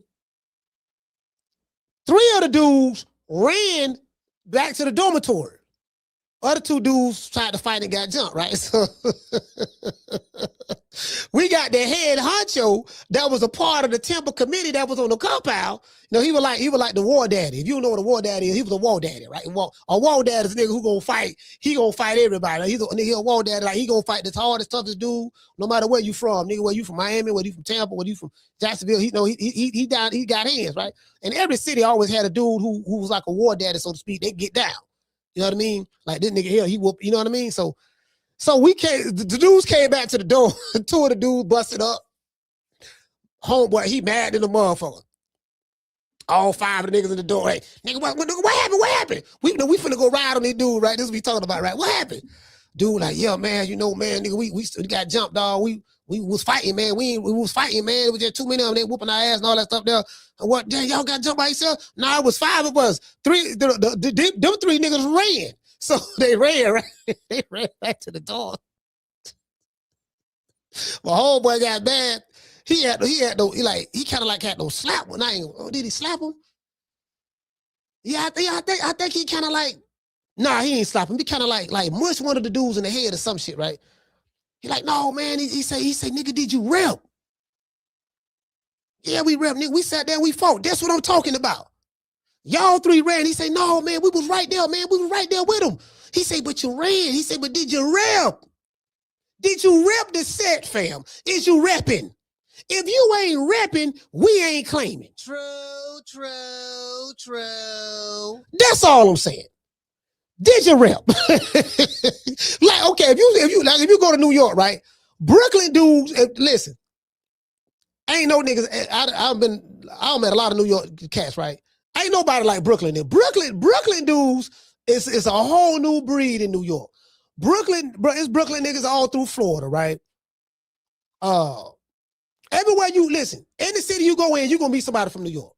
You know what? It's a nigga from Brooklyn everywhere. I don't know what it is about Brooklyn. They migrate out, right? Brooklyn, they rep. Anywhere they go, I'm from Brooklyn, son. I rep. If they like the Yankees, they gonna rep that Yankee. They gonna wear that Yankee blue. You get what I'm saying? That's it. Or the Mets, whatever, right? I like the Knicks. You know, like Brooklyn dudes rep. They gonna rep. I'm telling you. They bleed Brooklyn. They wear Brooklyn. Being from Brooklyn is like a badge of honor. Nigga, I'm from Brooklyn. Brooklyn niggas. Shit, boy, and guess what? They talk so much shit. Brooklyn niggas talk so much shit. I thought I talk shit. Brooklyn niggas talk shit. There's some shit talking mofos, bro. Brooklyn dude and Brooklyn niggas gonna fight. True. And guess what? They gonna fight. Couple of Brooklyn niggas, couple of niggas from New York got the air whoop right here in this city. There's a couple got the air whoop. But for the most part, like a lot of I had one of my best friends' name was Dennis, right? I forgot his last name. He was from Brooklyn. He was the first dude I ever met from Brooklyn. And we was in junior high school together. And Dennis had some hands. He could fight. Dennis had some hands. He could fight. Like a lot of cats I know out of Brooklyn, them niggas out of New York, them niggas can't fight. I'm talking about street fight. A lot of them niggas can't fight now. Them niggas throw hands. I ain't gonna lie now. I ain't gonna say here and fret now. A lot of them New York niggas can throw some hands. Now I don't know about Harlem now. I don't know about Harlem. I'm talking specifically Brooklyn. You know, I have experience dealing with Brooklyn cats over the years, and I'm telling them dudes, now I do know some cats. Now my granddaddy was out of Harlem. I think Captain Sam was out of Harlem too, but Captain Sam was a stone cold killer. Them dudes out of the first resurrection, man, the nation, them niggas was some killers, dog. Like, they going to get the job done. Like, them dudes, listen, hold on. I'm finna tell y'all, in the nation, right? In the nation, from the first resurrection, I'm finna tell y'all where all the killers came from. Newark, New Jersey. New Jersey, I don't know what it is about them New Jersey cats. New Jersey, Newark, New Jersey specifically, is somebody, them cats. I don't know about in 2026, but I'm talking about just from what I remember. You know, like them cats out of New Jersey, Newark, New Jersey, niggas is ruthless. Brooklyn, niggas is ruthless. I don't really know about Harlem like that. Harlem or any other, I don't know about any other boroughs. I don't, to be honest with you. You get what I'm saying? So I'm just saying, just from my experience. Yeah, them Brooklyn niggas something else. Them dudes from Brooklyn, dudes from Newark, yeah, they something else. I'm also hearing I heard a lot about, you know, about them cats out of, I heard a lot about them cats out of Philly too. Them cats out of Philly, motherfucker too now. Cats out of Philly are mofo as well. Hold on. Caller, what's your name? Where you calling from? Hey, Coach, this is Freddie one more time. Freddie, 2 times, talk to me. You know what? Yes, sir. Hey, man, I gotta disagree. I gotta like kind of disagree to you about something about what you said about you know, Shakur gonna represent the black. I mean, I said about hold on. I don't understand what you're saying. You sounded muffled. Repeat that again. You disagree with me about what? Oh no, when you said that Shakur don't like represent like black. I mean, that's why he really fuck with his white people though. You feel me? Yeah, I'm saying I ain't never heard him like rep blacks like that. I ain't never heard. I know he say he Puerto Rican and this and that, but I ain't never heard him. I ain't never heard him say it. He probably hang around blacks, but I ain't never heard him. Is he repping? Is he repping? I ain't never heard him rep. I mean, look at who he hangs. He fucking Terrence, Mayweather, Andre Ward. Man, like, is he repping, man? I ain't talking about you telling me who he hanging out with. It's cool to hang out with us. Is he repping? Yes. Okay, look, I saw one video, right, that he was saying, like, how boxing fans or just the boxing community hate black fighters, right? Yeah, he was mentioning, he was like, oh, man, they really hate us, man. He was looking at something like on the internet, right? And he was, like, reading the comments about what people were saying. And he was like, yeah, man, they really hate us, you know, and then what else? Then you know, like he rides for the culture. He do though. Can you give me some examples of him riding for the culture? Just give me one example. I just told you when he said that some of the boxing fans. No, that ain't riding. That ain't riding, fam. That ain't riding, fam. But because there's some other videos out there where he say, well, he don't. You know, that ain't riding, fam. That ain't riding, fam. That ain't right. I mean, you know, yeah. But okay, just look at some of his videos when he was talking about race when it comes to boxing. Like, Google it. I Google it. I ain't even talking about no race really like that. I'm just saying he ain't repping. You know, I ain't seen him rep. I'll do some more research on it, but I ain't never seen him rep like that, bro. Like, I'm just being honest with you. You know, I ain't never seen him rep like that. And it's not a big deal with me. It's not a big deal with me. You know what I mean? I don't been around Shakur Stevenson. Oh yeah. He don't give off that. Okay, he don't give off that energy to me like that. I don't been around him a couple of times. Oh, for real? All right, but look though, I saw one video, right, when he was talking about people be talking bad about what's the chick name? You know, the boxing chick, the GOAT. Talking about Clarissa Shields. Yeah, he was like saying people was talking bad about her, and then he was like saying, you know what? It'd be our own people that be sitting on each other. Well, see. All right, let me bust that up right quick. He's speaking for Clarissa Shields because Clarissa Shields, him and her are friends. So that's a friendship standpoint, right? And then another thing too, right? This what let me know these dudes ain't standing on nothing. Ain't none of these dudes really repping. I'm telling you, right? Ain't none of them repping. None of these fighters is repping. If I want to be honest, you know what I mean? Because they were the first dudes. What they did, they forgave Teofimo and they forgave Ryan Garcia, and they still face buddy with him right now. Oh man, Tio ain't like that. Shakur said this stuff. So come on, I can't go for it. I hear what you're saying. I hear what you're saying, but we just gonna agree to disagree. We're gonna agree to disagree. Yeah, it's all good, Coach. I still got love for you, dog, man. Yeah, for sure, man. Shout out to Freddie, man. East Oakland stand up. I mean, again, this ain't no, this ain't no South Africa apartheid, Nelson Mandela type stuff I'm talking about. I'm just saying it is what it is. These dudes ain't that. Like, these niggas ain't that. They ain't none of them that.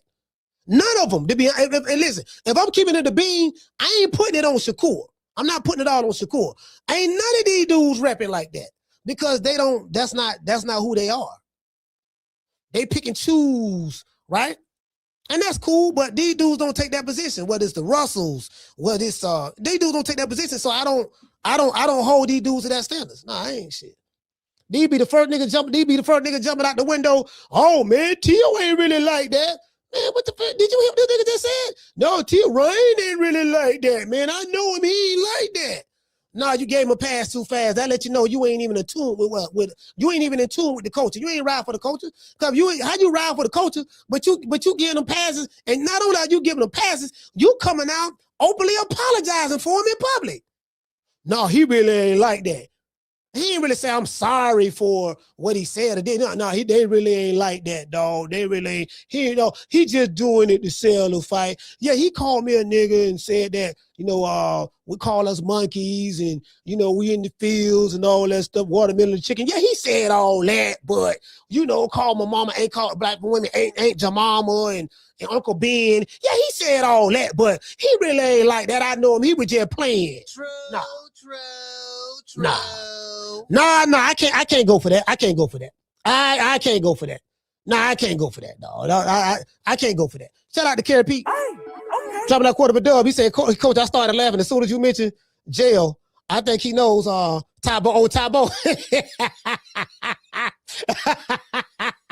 Yeah, I think he knows Tybo. From the bar, there's a platform stage.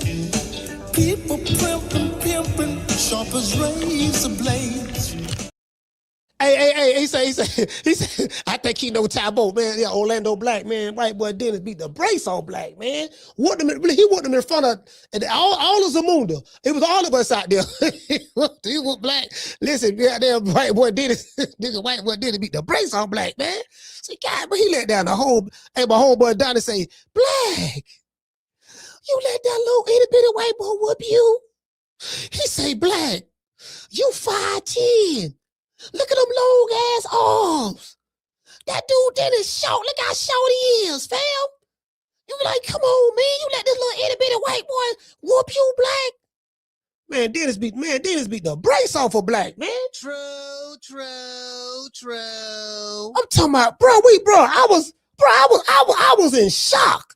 Listen, I was in shock. I was like, God damn, he doing this to Goku. I was like, he beating Goku? God, what is this strange energy coming from him? What is this strange power that's resonating from this little white guy? What is this? Bro, like, listen, I told y'all this shit. Nigga, we had no red. Check this out. We're on the rec yard. This is a long time. This is like in the 90s, right? We're on the rec yard, right? And we on the rec yard, and anybody who ever been incarcerated, unfortunately, I have, so I'm sorry about that. But anyway, they got like work call. They say work call recreation rec. They can work call rec. Rec is short for recreation, right? So work call is they call work call. You got to go out. And, you got to go on your duty. Some people work in the kitchen. Some people are houseman. Some people work on the rec yard, picking up paper, all that stuff. There. Some people work in the barbershop. Some people work in the in like the warden's office, whatever, right? Whatever, the law library, whatever your job is, right? Black was inside. He worked inside grounds. They said work call red. Everybody got to go. Then they got a store on the compound called the Canteen. It's a store. It's like the store, right? They got all kind of zoom and whams there and all that shit there, right? Cooking and cracking and shit, right? So everybody used to have to go during the work week. Everybody had to go on the rec yard and line up on the fence. Go in the rec yard, line up on the fence. And then the officer send 10 people at a time to go to the store. And then you got to wait till them people come back. Then he'll release more and stuff like that, right? That's how it was, right? So Black was this dark-skinned dude from Orlando. He looked like Kimbo Slice in his face. Like he looked mean, arch eyebrows, he got like his eyebrows, he got, menacing eyebrows, right? Dark-skinned dude. Mean as never smile, look mean as a rattlesnake. And a lot of people were just, scared of Black. Some dudes you be scared of just based on how they look. And then you could have found out these niggas can't throw no hands. Shout out to the real McCoy. Hey, okay. Jumping out $2 super chat. He said, boy pulled up on TL, but once he did, he copped deuces. Yeah, he did. Yeah. Motherfucker can't, he can't throw no hands. That's why looks are deceiving. Carla, hold on. You can't be caught up on looks. Just because a motherfucker look like he can fight don't mean he can fight. And just because he got size don't mean he can throw hands. Just because, don't mean he can throw hands or can't throw hands. Just want to throw that out there. Shout out to Ricky. Hey, okay. Jumping out quarter of a dub. He said, Coach, Black didn't use the 5 styles of boxing against Dennis, bro. Yeah, so check it out. So Black was like, Black couldn't fight, but didn't nobody know that. So we on the rec yard, Black say, yo, man, he's selling spots. Like everybody had to get in line. So Black was always the first one out there on the line because he work out there. So what he'll do is, it'll be people who haven't got to the store in the back of the line. He say, hey man, I'm selling this spot. What you selling it for? Hey man, get me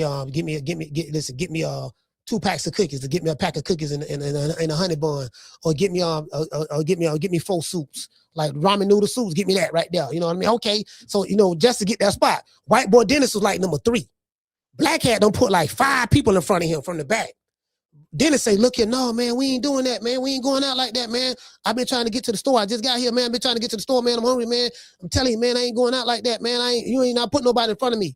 So Black felt so offended, that Dennis did that.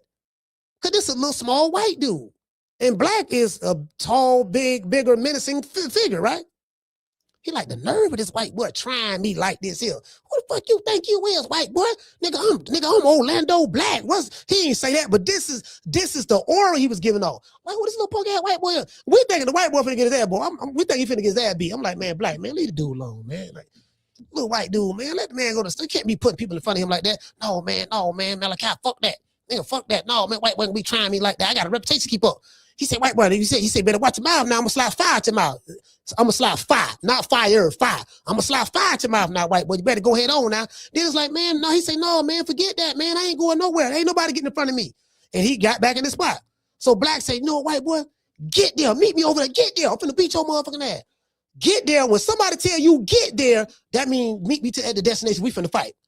White boy Dennis, I don't told this story before, but it reminded me of it. White boy Dennis ran he beat Black over there. Don't meet me there, beat me there. He beat Black over there. Took his shirt off, went to bouncing around. Like, yeah, what's up? What's up? Now, what's up? He was shadow boxing and stuff, right? Black walking. Black took his shirt off. I'm trying to talk Black out of it. I say, man, Black, man, leave the little white dude alone. Man, little white boy, leave the man alone, man. Because I felt like Black was bullying the guy because he was small. I don't like bullies. I said, man, don't bully the dude right there. Man, let the man, no, man, fuck that, man. They ain't gonna be talking to me like that.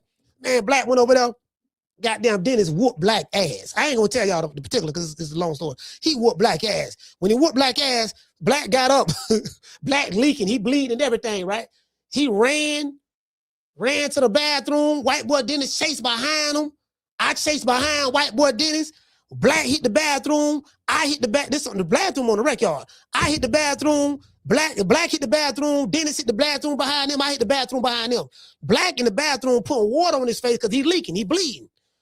Up in his chin, right? I come in there right behind Dennis. Dennis like, what's up? Bouncing around. What's up? What you want to do? Black turned around. Now he towers over Dennis. Black turned around. He said, "No, you know what, dog?" He said, "You got it, dog." He said, "You got it, dog. You got it, big dog. Big dog. You got it. You got it. You got it, dog. You got it." Black ain't want no more smoke. Black, he fucking knocked the fight. Man, that shit was funny. Hey, Carter, what's your name? Where you calling from? What's up, Coach? Uncle Charles, Alabama, talk to me. Oh man, let me tell you something, man. Lopez don't know how to control that goddamn mouth of his. Yeah. That little big ass hook nose, that big ass Sasha ass hook nose. Yeah. I tell you what, Shakur, he was in that goddamn banana ass nose. And his ass is, hey, don't hit him on the head. Don't hit him in the stomach because he got a cast iron stomach. But hit him right in that helicopter nose he got. That's how you whoop his ass. See, he need that ass whooping like my friend Turpentine.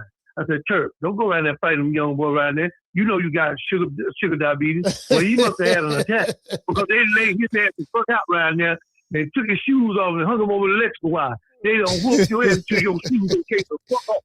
Let me tell you something. Whoop him like that, Shakur. Don't give him no break. Whoop the N-word right out his ass. See, they think because we use it, they got a free pass to use it. I say you got a free pass to get run over by a car. But that's what I would do.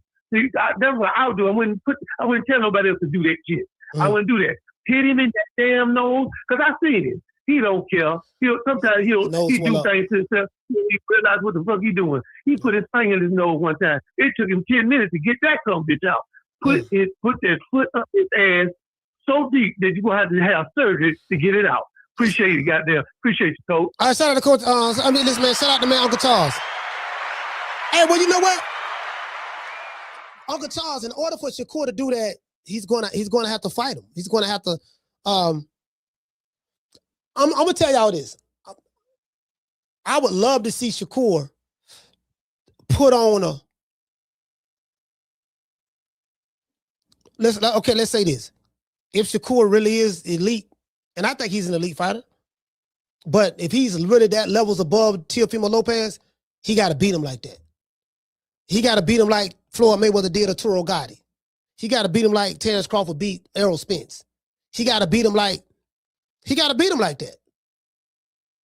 If you is that, and what Uncle Charles is saying is, yeah, you get what I'm saying? Like he got to take it to him. Like I would love to see, because Shakur ain't got no punching power like that, but I would love to see him fight Teofimo, kind of like how Pernell Whitaker fought Azuma Nelson. Fight that Pernell. Well, Shakur don't really respect the old school fighters. He always that's one thing I don't like about him. He don't respect the old school fighters. He's ignorant when it comes to the history of boxing. He's a great fighter, great talent, but when you go to shitting on Ali and shitting on Ray Robinson, like he said Ray Robinson was a bum or some shit. Like my nigga, like what? Yeah. And so he gotta, like, bro, like he just gotta. It's just the shit he be saying, bro. Like I can't fuck with it. Like something he be saying about y'all. You know how I am. That's a pet peeve of mine. Y'all know that's bro. That the worst thing you could do to me when you go to shitting on the old school dudes and they go to talk about you better than them, but you ain't done a tenth of what they did. True. Niggas talking about brothers, cousins. That's my friend. That's my homie. I was watching somebody. I don't know how true this is. I don't know how true this is, but somebody told me. I don't know how true this is. But who is this? Oh, it's somebody in jail. New Jersey man who stole a luxury car from Eagles.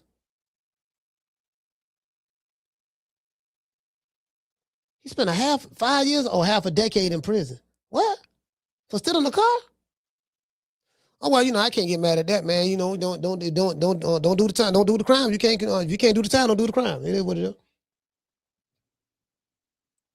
I'm sitting there looking at Twitter. Let me show y'all what I'm looking at. Yeah, but anyway, hold on, let me finish. Back to black, right? So we at the dormitory, so we go back to the dormitory. I'm laughing like a motherfucker because it's me, my homeboy Donnie, my homeboy Mud, Donnie from Liberty City, Mud from the Brown Sub Projects, Liberty City, and Donnie from the city. I think he from the Scott Projects. And then you got Brown. We got the subs. Mud from the subs. And then my homeboy Skibo. Skibo from P. Rhines. He from down south. So we outside the dorm. We talking about the fight, what happened, right? Everybody on the compound talk about this shit. White boy Dennis don't beat black ass. It was a group of white dudes outside the bathroom. When he came out the bathroom, they had them pick Dennis up and put him on their shoulders. They were like, you know how nigga like be like, you know how they be bouncing, you know, when you win, your team pick you up. They like pick them up on the shoulder. They be like, yeah, Dennis, you did it. You whooped him. You whooped him. Right? So they carrying Dennis off into the sunset. We had to do it right. Donnie, my homeboy Donnie wasn't out there.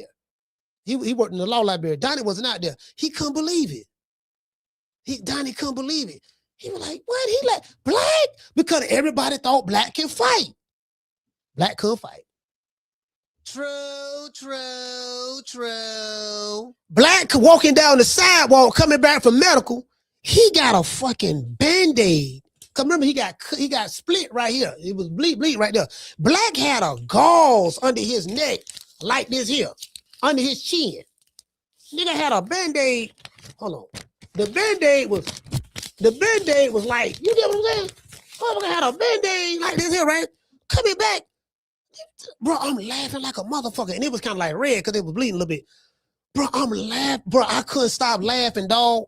Black had this gaze. He was walking like, he had, you know how somebody have like a gaze, like they staring off into space, like they not in tune to anything that's going on. Black had a shocked look on his face. Like he couldn't believe it. Come back to the door, we sitting outside. Donnie like, Black, you all right?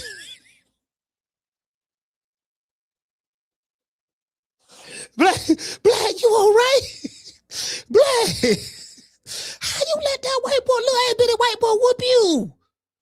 Black, how, what, tell me what happened, Black, tell me what happened. So it's me and Mud, Skibo, I'm laughing, I ain't saying, I'm laughing like a motherfucker. So Skibo right there, Mud right there, Donnie right there. Donnie got a lick of disbelief. He said, Black, you owe me an explanation. What happened? Black said, man, I was out on the rec yard, man, selling spots, man, and the white boy tried me, so I told the white boy to get there. And he ran over there to the spot.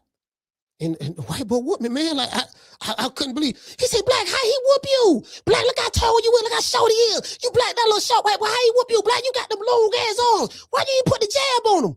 So Mud, my homeboy Mud was shadow boxing, showing Black. Look, Black, let's see, Black, man, you almost the same height, Black. Black, you pull to shoot the jab out there and keep him on the outside of the jab, Black. So Mud shadow boxing, showing Black what he should have did. Black looking in space, though. Donnie say, Black, no, Mud. So then Mud said, Black, you know what the problem is? You was bobbing when you should have been weaving, and weaving when you should have been bobbing. Donnie say, Black, man, fuck that shit, Black. We ain't going out like that. Black, this is what we gonna do. First thing in the morning, when they call rec again, work call and rec, we going out there. I ain't working tomorrow. I ain't going to the law library because let them know I ain't going tomorrow. We going out there and we gonna whoop that white boy ass. Black like, man, I think the white boy know Tabo. He say, Tabo? Tabo ain't no martial arts, Black. That's a weight loss exercise by Billy Blanks. Some of y'all don't know who Billy Blanks is. Billy Blanks was a black, he's a black martial artist. He still be doing this thing. He be on TikTok and stuff.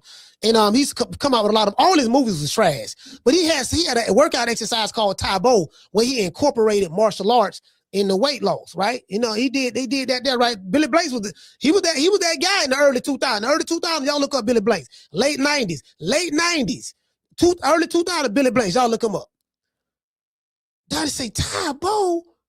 Black, that ain't no martial arts. Bro, I'm on the ground. I'm crying laughing, bro. Cause I know Tabo ain't no martial arts. He act like this dude was a black belt or a kung fu master or something. He said, man, I think the white boy know Tabo. Daddy say, So Donnie, tears had no welled up in Donnie's eyes. He say, Black, fuck that shit, Black. We finna go out there tomorrow, Black. And we go out there, you gonna whoop that cracker this time. You gonna whoop him. Black say, man, Donnie, I want to fight him again, right? I do. Everybody laughing at me shit. Malachi over there laughing. I'm laughing at the nigga face. He said, I want to fight him again, right? But I'm scared if I do. If I fight him again, I'm scared he gonna whoop me worse than he did last time. True. Dog, tears had no welled up in Donnie's eyes. He had a look of disbelief. He say, Black, you don't want to fight no more? Black, he knocked the fight out of you? Oh my gosh, Black, you let down the whole Black community. We was counting on you. True. Black ain't want no more smoke. Nigga motherfucking Dennis had no knock the fight out of him. Dennis had no knock the fight out of him. He ain't want no more smoke. Nigga, Donnie had, bro. Donnie, he was so hurt. It was kind of like on Dragon Ball Z, right? Every time like Goku get killed fighting to save the planet, when he had to fight, when he got to fight to save the planet, anytime something happened to Goku, it's like everybody started crying like, Goku, no. It was like that. It was like Donnie was like, no, cause like, no, Black, he knocked the fight out of you. You don't want to fight no more. Black, you don't let down the whole Black community. We was counting on you. Man, like Donnie took that shit to heart, bro. True. Yeah, man, he took that to heart, bro. Like he was hurt about that shit, man. Like for real. You know what I'm saying? Let's give everybody a round of applause. That nigga was hurt, bro. Yeah. Yeah, hey, bro, he was hurt, bro. Like, nah, for real. Bro, he was hurt. He was, bro, like, that's why I understood I understood what a lot of the Wilder fans, including myself, but I didn't feel that way. I was like, man, I was hurt. I was more disappointed than anything. But when I thought about it, I understood how the Wilder fans felt just seeing Wilder get beat like that by Tyson Fury on Black History Month. It wasn't the fact that he lost. Okay, you lost. Okay, cool. It is what it is. But it was the fact that, fam, you lost on Black History Month. You could have lost in March. You could have lost in January. You could have lost in April. You could have lost in May, June, July. You could have lost, no, but not June, because June, that's Juneteenth. It's 2 months, put it this way. It's 2 months Black fighters can't lose in. I'm going to tell you right now. This a new rule we making up. This a new rule. Again, I'm just telling y'all, this a new rule. The Black fighters, you can't lose. It's two, hold on. Y'all, it's two. I'm gonna tell y'all right now. My bad. It's 2 months of the year. If you're a Black dude and you fighting a white fighter, you can't lose these 2 months. Juneteenth and Black History Month. Definitely Black History Month. You know, get what I'm saying? It's only 28 days, unless it's a leap year. Black, like, fam, you can't have Sojourner Truth on the wall, Harriet Tubman, Rosa Parks, Malcolm, Malik El-Shabazz, Martin Luther the King, our Jamaican brother, Marcus Garvey. You can't have all these great revolutionaries, Nelson Mandela. You can't have all them on the wall. Dr. John Henrik Clark, Dr. Ben. You can't have these dudes on the wall on Black History Month. Fam, like, it's like, put it this way. It's like Dragon Ball. Y'all know I love Dragon Ball. Dragon Ball Z. Goku put his hands up and he finna form the spirit bomb. I'm calling on all of the people of the earth. Lend me your power. Like, Goku put his hands up and everybody lend Goku his power. He forming the spirit bomb. And all the energy come together. as 1 to 4, one mighty blow. And then you get what I'm saying? You can't. It's like that. All the ancestors watching. You can't, no, bro. Like it, so, I kind of felt Donnie on that. True. I kind of. He said. What about January 31st? Nah, January. What about January 31st? What you talking about? Who gonna win? I got Shakur. I'm picking Shakur to win a boxing match myself, but I just think the fight gonna be a lot closer. Shout out to Mike. I think the fight gonna be a lot closer than than what the odds say. That's all. I think Shakur can win a close match, but he got to fight. He got to take the belt from the champ. He can't be on the back foot and just I'm gonna wait, be patient, try to pick him like hit him here, hit him there, hit him here, hit him there, jump back. It got to be. You got to take the belt from the champ because Shakur Stevenson. Because Tio is going to have to be the aggressor. He's going to have to be the aggressor. He got to take some chances. He gonna get hit. It is what it is. But you got you know what they say. You got to bring in order to get some ass. You got to bring some ass. You get what I'm saying? That's what it is. So he got to bring some ass. That's all I'm saying, bro. He got to bring it. That's all I'm saying. He gonna have to do that. You did. Shout out to the hood. I want to thank the whole hood who came out here. I love y'all. I did this for the hood. Y'all know I beat that boy. That's the equivalent of what happened to Canelo. As I said before, when Crawford beat Canelo, right? Crawford beat Canelo in Shango shape. He came in that motherfucker, and he was, but Mexican Independence Day. That's the day. It's equivalent to Black History Month. That's the day where all the Mexican ancestors, the Aztec warriors rise, their spirits rise from the shadow realm, and they come together on Mexican Independence Day. And the Mexican Aztec warriors, they loan their powers to the great Mexican warrior of that time in order to get him to win that battle for that day. Right? You get what I'm saying? If y'all ever watch Dragon Ball, it's like that. So all of the Mexican ancestors, he came together, right? But what he didn't know, Black Freezer had no came up in that motherfucker. What the dude name from Omaha, Nebraska? Black Freezer had no came up in that bitch. Country boy from Omaha, North Side, stand up. Black Freezer had no came up in that bitch.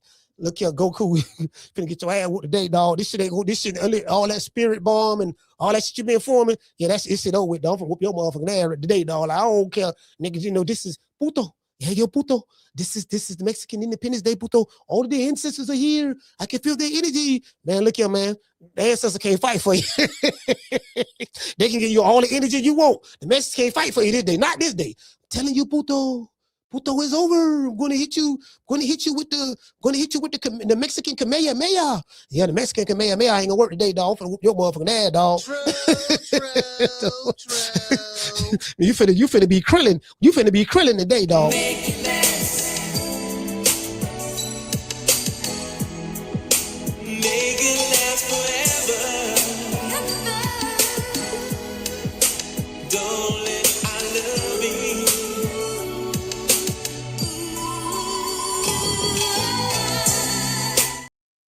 We got our independence. I get all that. All the Mexican warriors who fought. They got colonized by the Spaniards, but we fought. The warriors fought the resistance. We overthrew the colonizers, the Spaniards. You get what I'm saying? And we still got their culture a little bit, but you know what I mean? We did that. And so those warriors come down and they bestowed their powers upon, every freckle represented on Canelo's face. Every freckle represented, a different warrior, Aztec warrior, every freckle. You know what I mean? It is what it is, fam. Like, y'all gotta watch Dragon Ball Z. If you watch Dragon Ball, you will know exactly what I'm talking about.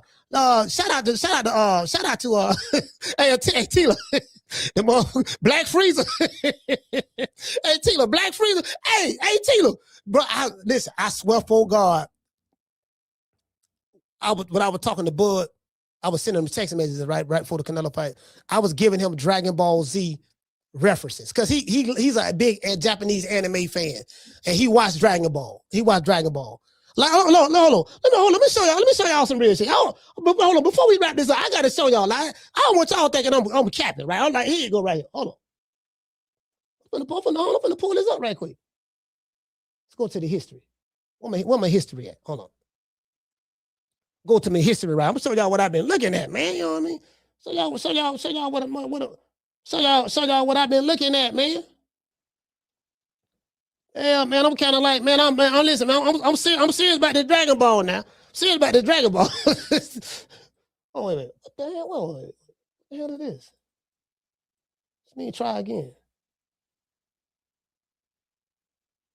History. Okay, here you go. This is my history right here. I'm like, hey, listen, I'm watching this Dragon Ball, right? This the best Dragon Ball anime on YouTube, right here.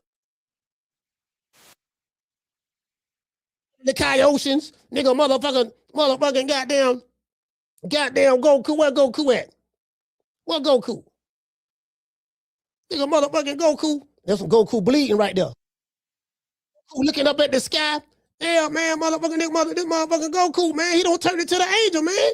He don't turn to the angel. I wanna see what I'm saying. This Goku right here. See, hold on, my bad. Y'all ain't seen this. See, this Goku right here, fam. Y'all ain't seen this right here, fam. Like I'm serious. I'm serious on that Dragon Ball. This Goku right here. This art. You're done with your performance Goku because right here. I can know. You see that right there? Like I want to see that. That's what I want to see. Here you go. Hey, Schoolo. See this what I want to see no right longer here. tolerate You see how seeing you see that glow? You see that glow in the Goku eyes? That look of determination? this distortion. The priest replied, He whooped the priest. You get what I'm saying? Yeah, man. Yeah. Hey, she said, "Well, Black Freezer. Oh, you want to see Black Freezer? Oh, this Black Freezer right here. Let me show you Black Freezer. This Black Freezer right here, nigga. Black Freezer, a motherfucker now. He done been killed a couple times, but yeah, Black Freezer shit. Tila, this Black Freezer right here. She want to know who Black Freezer. This Black Freezer. When y'all hear me talking about this Black Freezer right here. He powering up right now, Tila. You see him powering up? You motherfucker, you feel me? Motherfucking Black Freezer right here, fam. See, Crawford had to transform into Black Freezer. That's the only way you gonna whoop a Mexican on Mexican Independence Day. Yeah, it isn't. If you're a slick black fighter and you fighting a Mexican on Mexican Independence Day, the only way you gonna win, you got to see he transforming right now. And here you go right here, Tila. Tila said she wanna see that's Black Freezer right there. See what I'm saying? That's Black Freezer right there, Tila. You see what I'm saying? Straight from North Omaha. He's straight from North Omaha, Nebraska. True.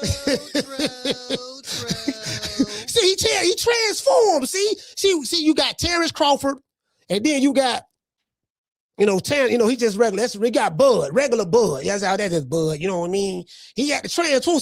See, Shakur got to do that. I thought Edgar Berlanga was gonna do it, but Edgar Berlanga didn't do it. I'm gonna give everybody a shout out right after these messages.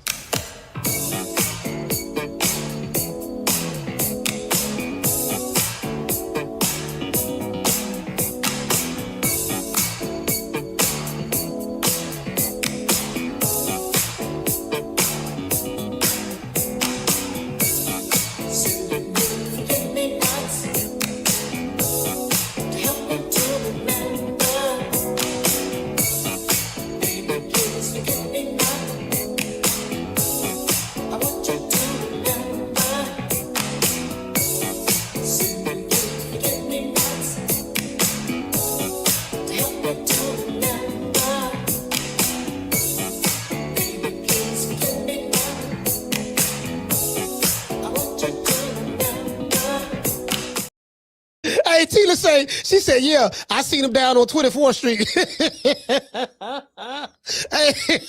hey, Tina say, I saw Black Freezer down on 24th Street. Yeah, so we gotta call it this. You know why they call him Black Freezer? Because he cold. He black and he got a black heart. He cold. Black Freezer cold. They're cold hearted. That's black hearted motherfucker. Black Freezer cold, bro. He don't even play, bro. Black Freezer want all the smoke. Shout out to Cooking with Sir Senior. Hey, okay. JC. Hey. Okay. Shout out to the lovely Felicia Williams. Hey, okay. Who else we got in the building, man? Shout out to Mika. Hey, Mika okay. Lover. Let's see. Shout out to Freddie Chapman. Hey, okay. I'm trying to get everybody over here, other channel. I got this big ass monitor go from here all the way over there. So we got Harlow Davis. Hey, okay. Just so sick. Hey, okay. Let me see, get everybody here. Oh, why I still got the damn, we ain't taking no more calls. Let's see, who else we got? Who called? Shout out to Jamie from New York. Hey, okay. Wookie Woo. Hey, okay. AJ from Baltimore. Hey, The Prince from West Texas. Shout out to Har from Chi-Town. Banks from Dallas. Reese from East Oakland. Yarmouth from Brooklyn. Brooklyn, stand up. Freddie from East Oakland. Coach Eddie from the ATL. Listen, man, Uncle Charles, man, from Alabama, man. Shout out to Cooking with Sir Senior. Tony Montana. Shout out to Dr. Tony. Shout out to all the Puerto Ricans, man. Shout out to the Puerto Ricans. Who else we got? We got Dr. Tony. Let's see. We got shout out to Tila, man. Northside, stand up. Who else we got? Shout out to Tegger GG. Shout out to Tegger. Who else? We got the lovely Akila. That 90s chick. Who else we got in the building, man? We got the lovely Lisa Bells. Can't forget about Miss Connie. We got Miss Sheila in the building. JC in the building. Shout out to my main man Daniel, man. A-Sound, stand up. Yeah, man. Hey, look here, man. We gotta see what I'm saying? Hey, then what I be on? I be watching that Dragon Ball. And like, y'all said I do episode of Dragon Ball, dog. You saw what Goku? Y'all saw what Goku and Vegeta did the fusion technique. So this is what I'm saying, right? So when I see this picture right here, when I see Shakur, Crawford, Floyd Mayweather, and Andre Ward all in the locker room back when Shakur finna fight Edwin De Los Santos. Well, in the locker room, I kind of looked at that as kind of like the fusion technique. Yeah, we back here. We put your hands on the shoulder, dog. We're gonna transfer our greatness and our energy and deposit it into the Puerto Rican assassin from Newark, New Jersey, Shakur. Well, I can't really call it. Can we call him an assassin? Yeah, we'll call him an assassin. Fuck it. The Puerto Rican assassin from Newark, New Jersey, Shakur Stevenson. We put our hands on his shoulder, and we what we're doing is we're lending him our knowledge and wisdom is transferring from us into him. We energizing him, making him power up. So I want to see Shakur power up against doggone Tio and take the belt from the champ. True. Yeah, hey, shout out to Marty King Boston. Hey, Marty King. See, that's what I be on. I be on that anime. That's what I be on. I want to see you beat. I want to see Shakur. If you're gonna beat him like Ike Turner. I would say beat him like Ike. Beat him like Ike Turner. Hey, beat him like Ike Turner. You gotta cover that bit like Ike Turner, dog. Yeah, dog. Treat it like anime and look here, anime. I'm gonna get that belt, anime. You got that. You got that WBO belt. And you got that Ring Magazine belt. Let me tell you something, anime. We could do this the easy way or the hard way. But that belt coming on, both of them belts coming home with me. You know what I mean? So that's what I'm saying. He got to do that. He got to do that now. That's all I'm saying. I'm be paying. Shout out to Mr. Tomato Can. True. Shout out to JC. Schoolo. Man, who else I forgot in this bitch, man? We got Felicia, the lovely Felicia with.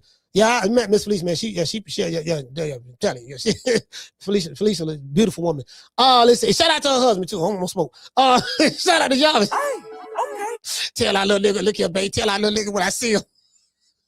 Tell our little nigga when I see him. Now it's on site. Oh, baby, he was just playing. You know, that's Coach Malachi. He was just playing. No, baby, tell me when I see that nigga, it's on.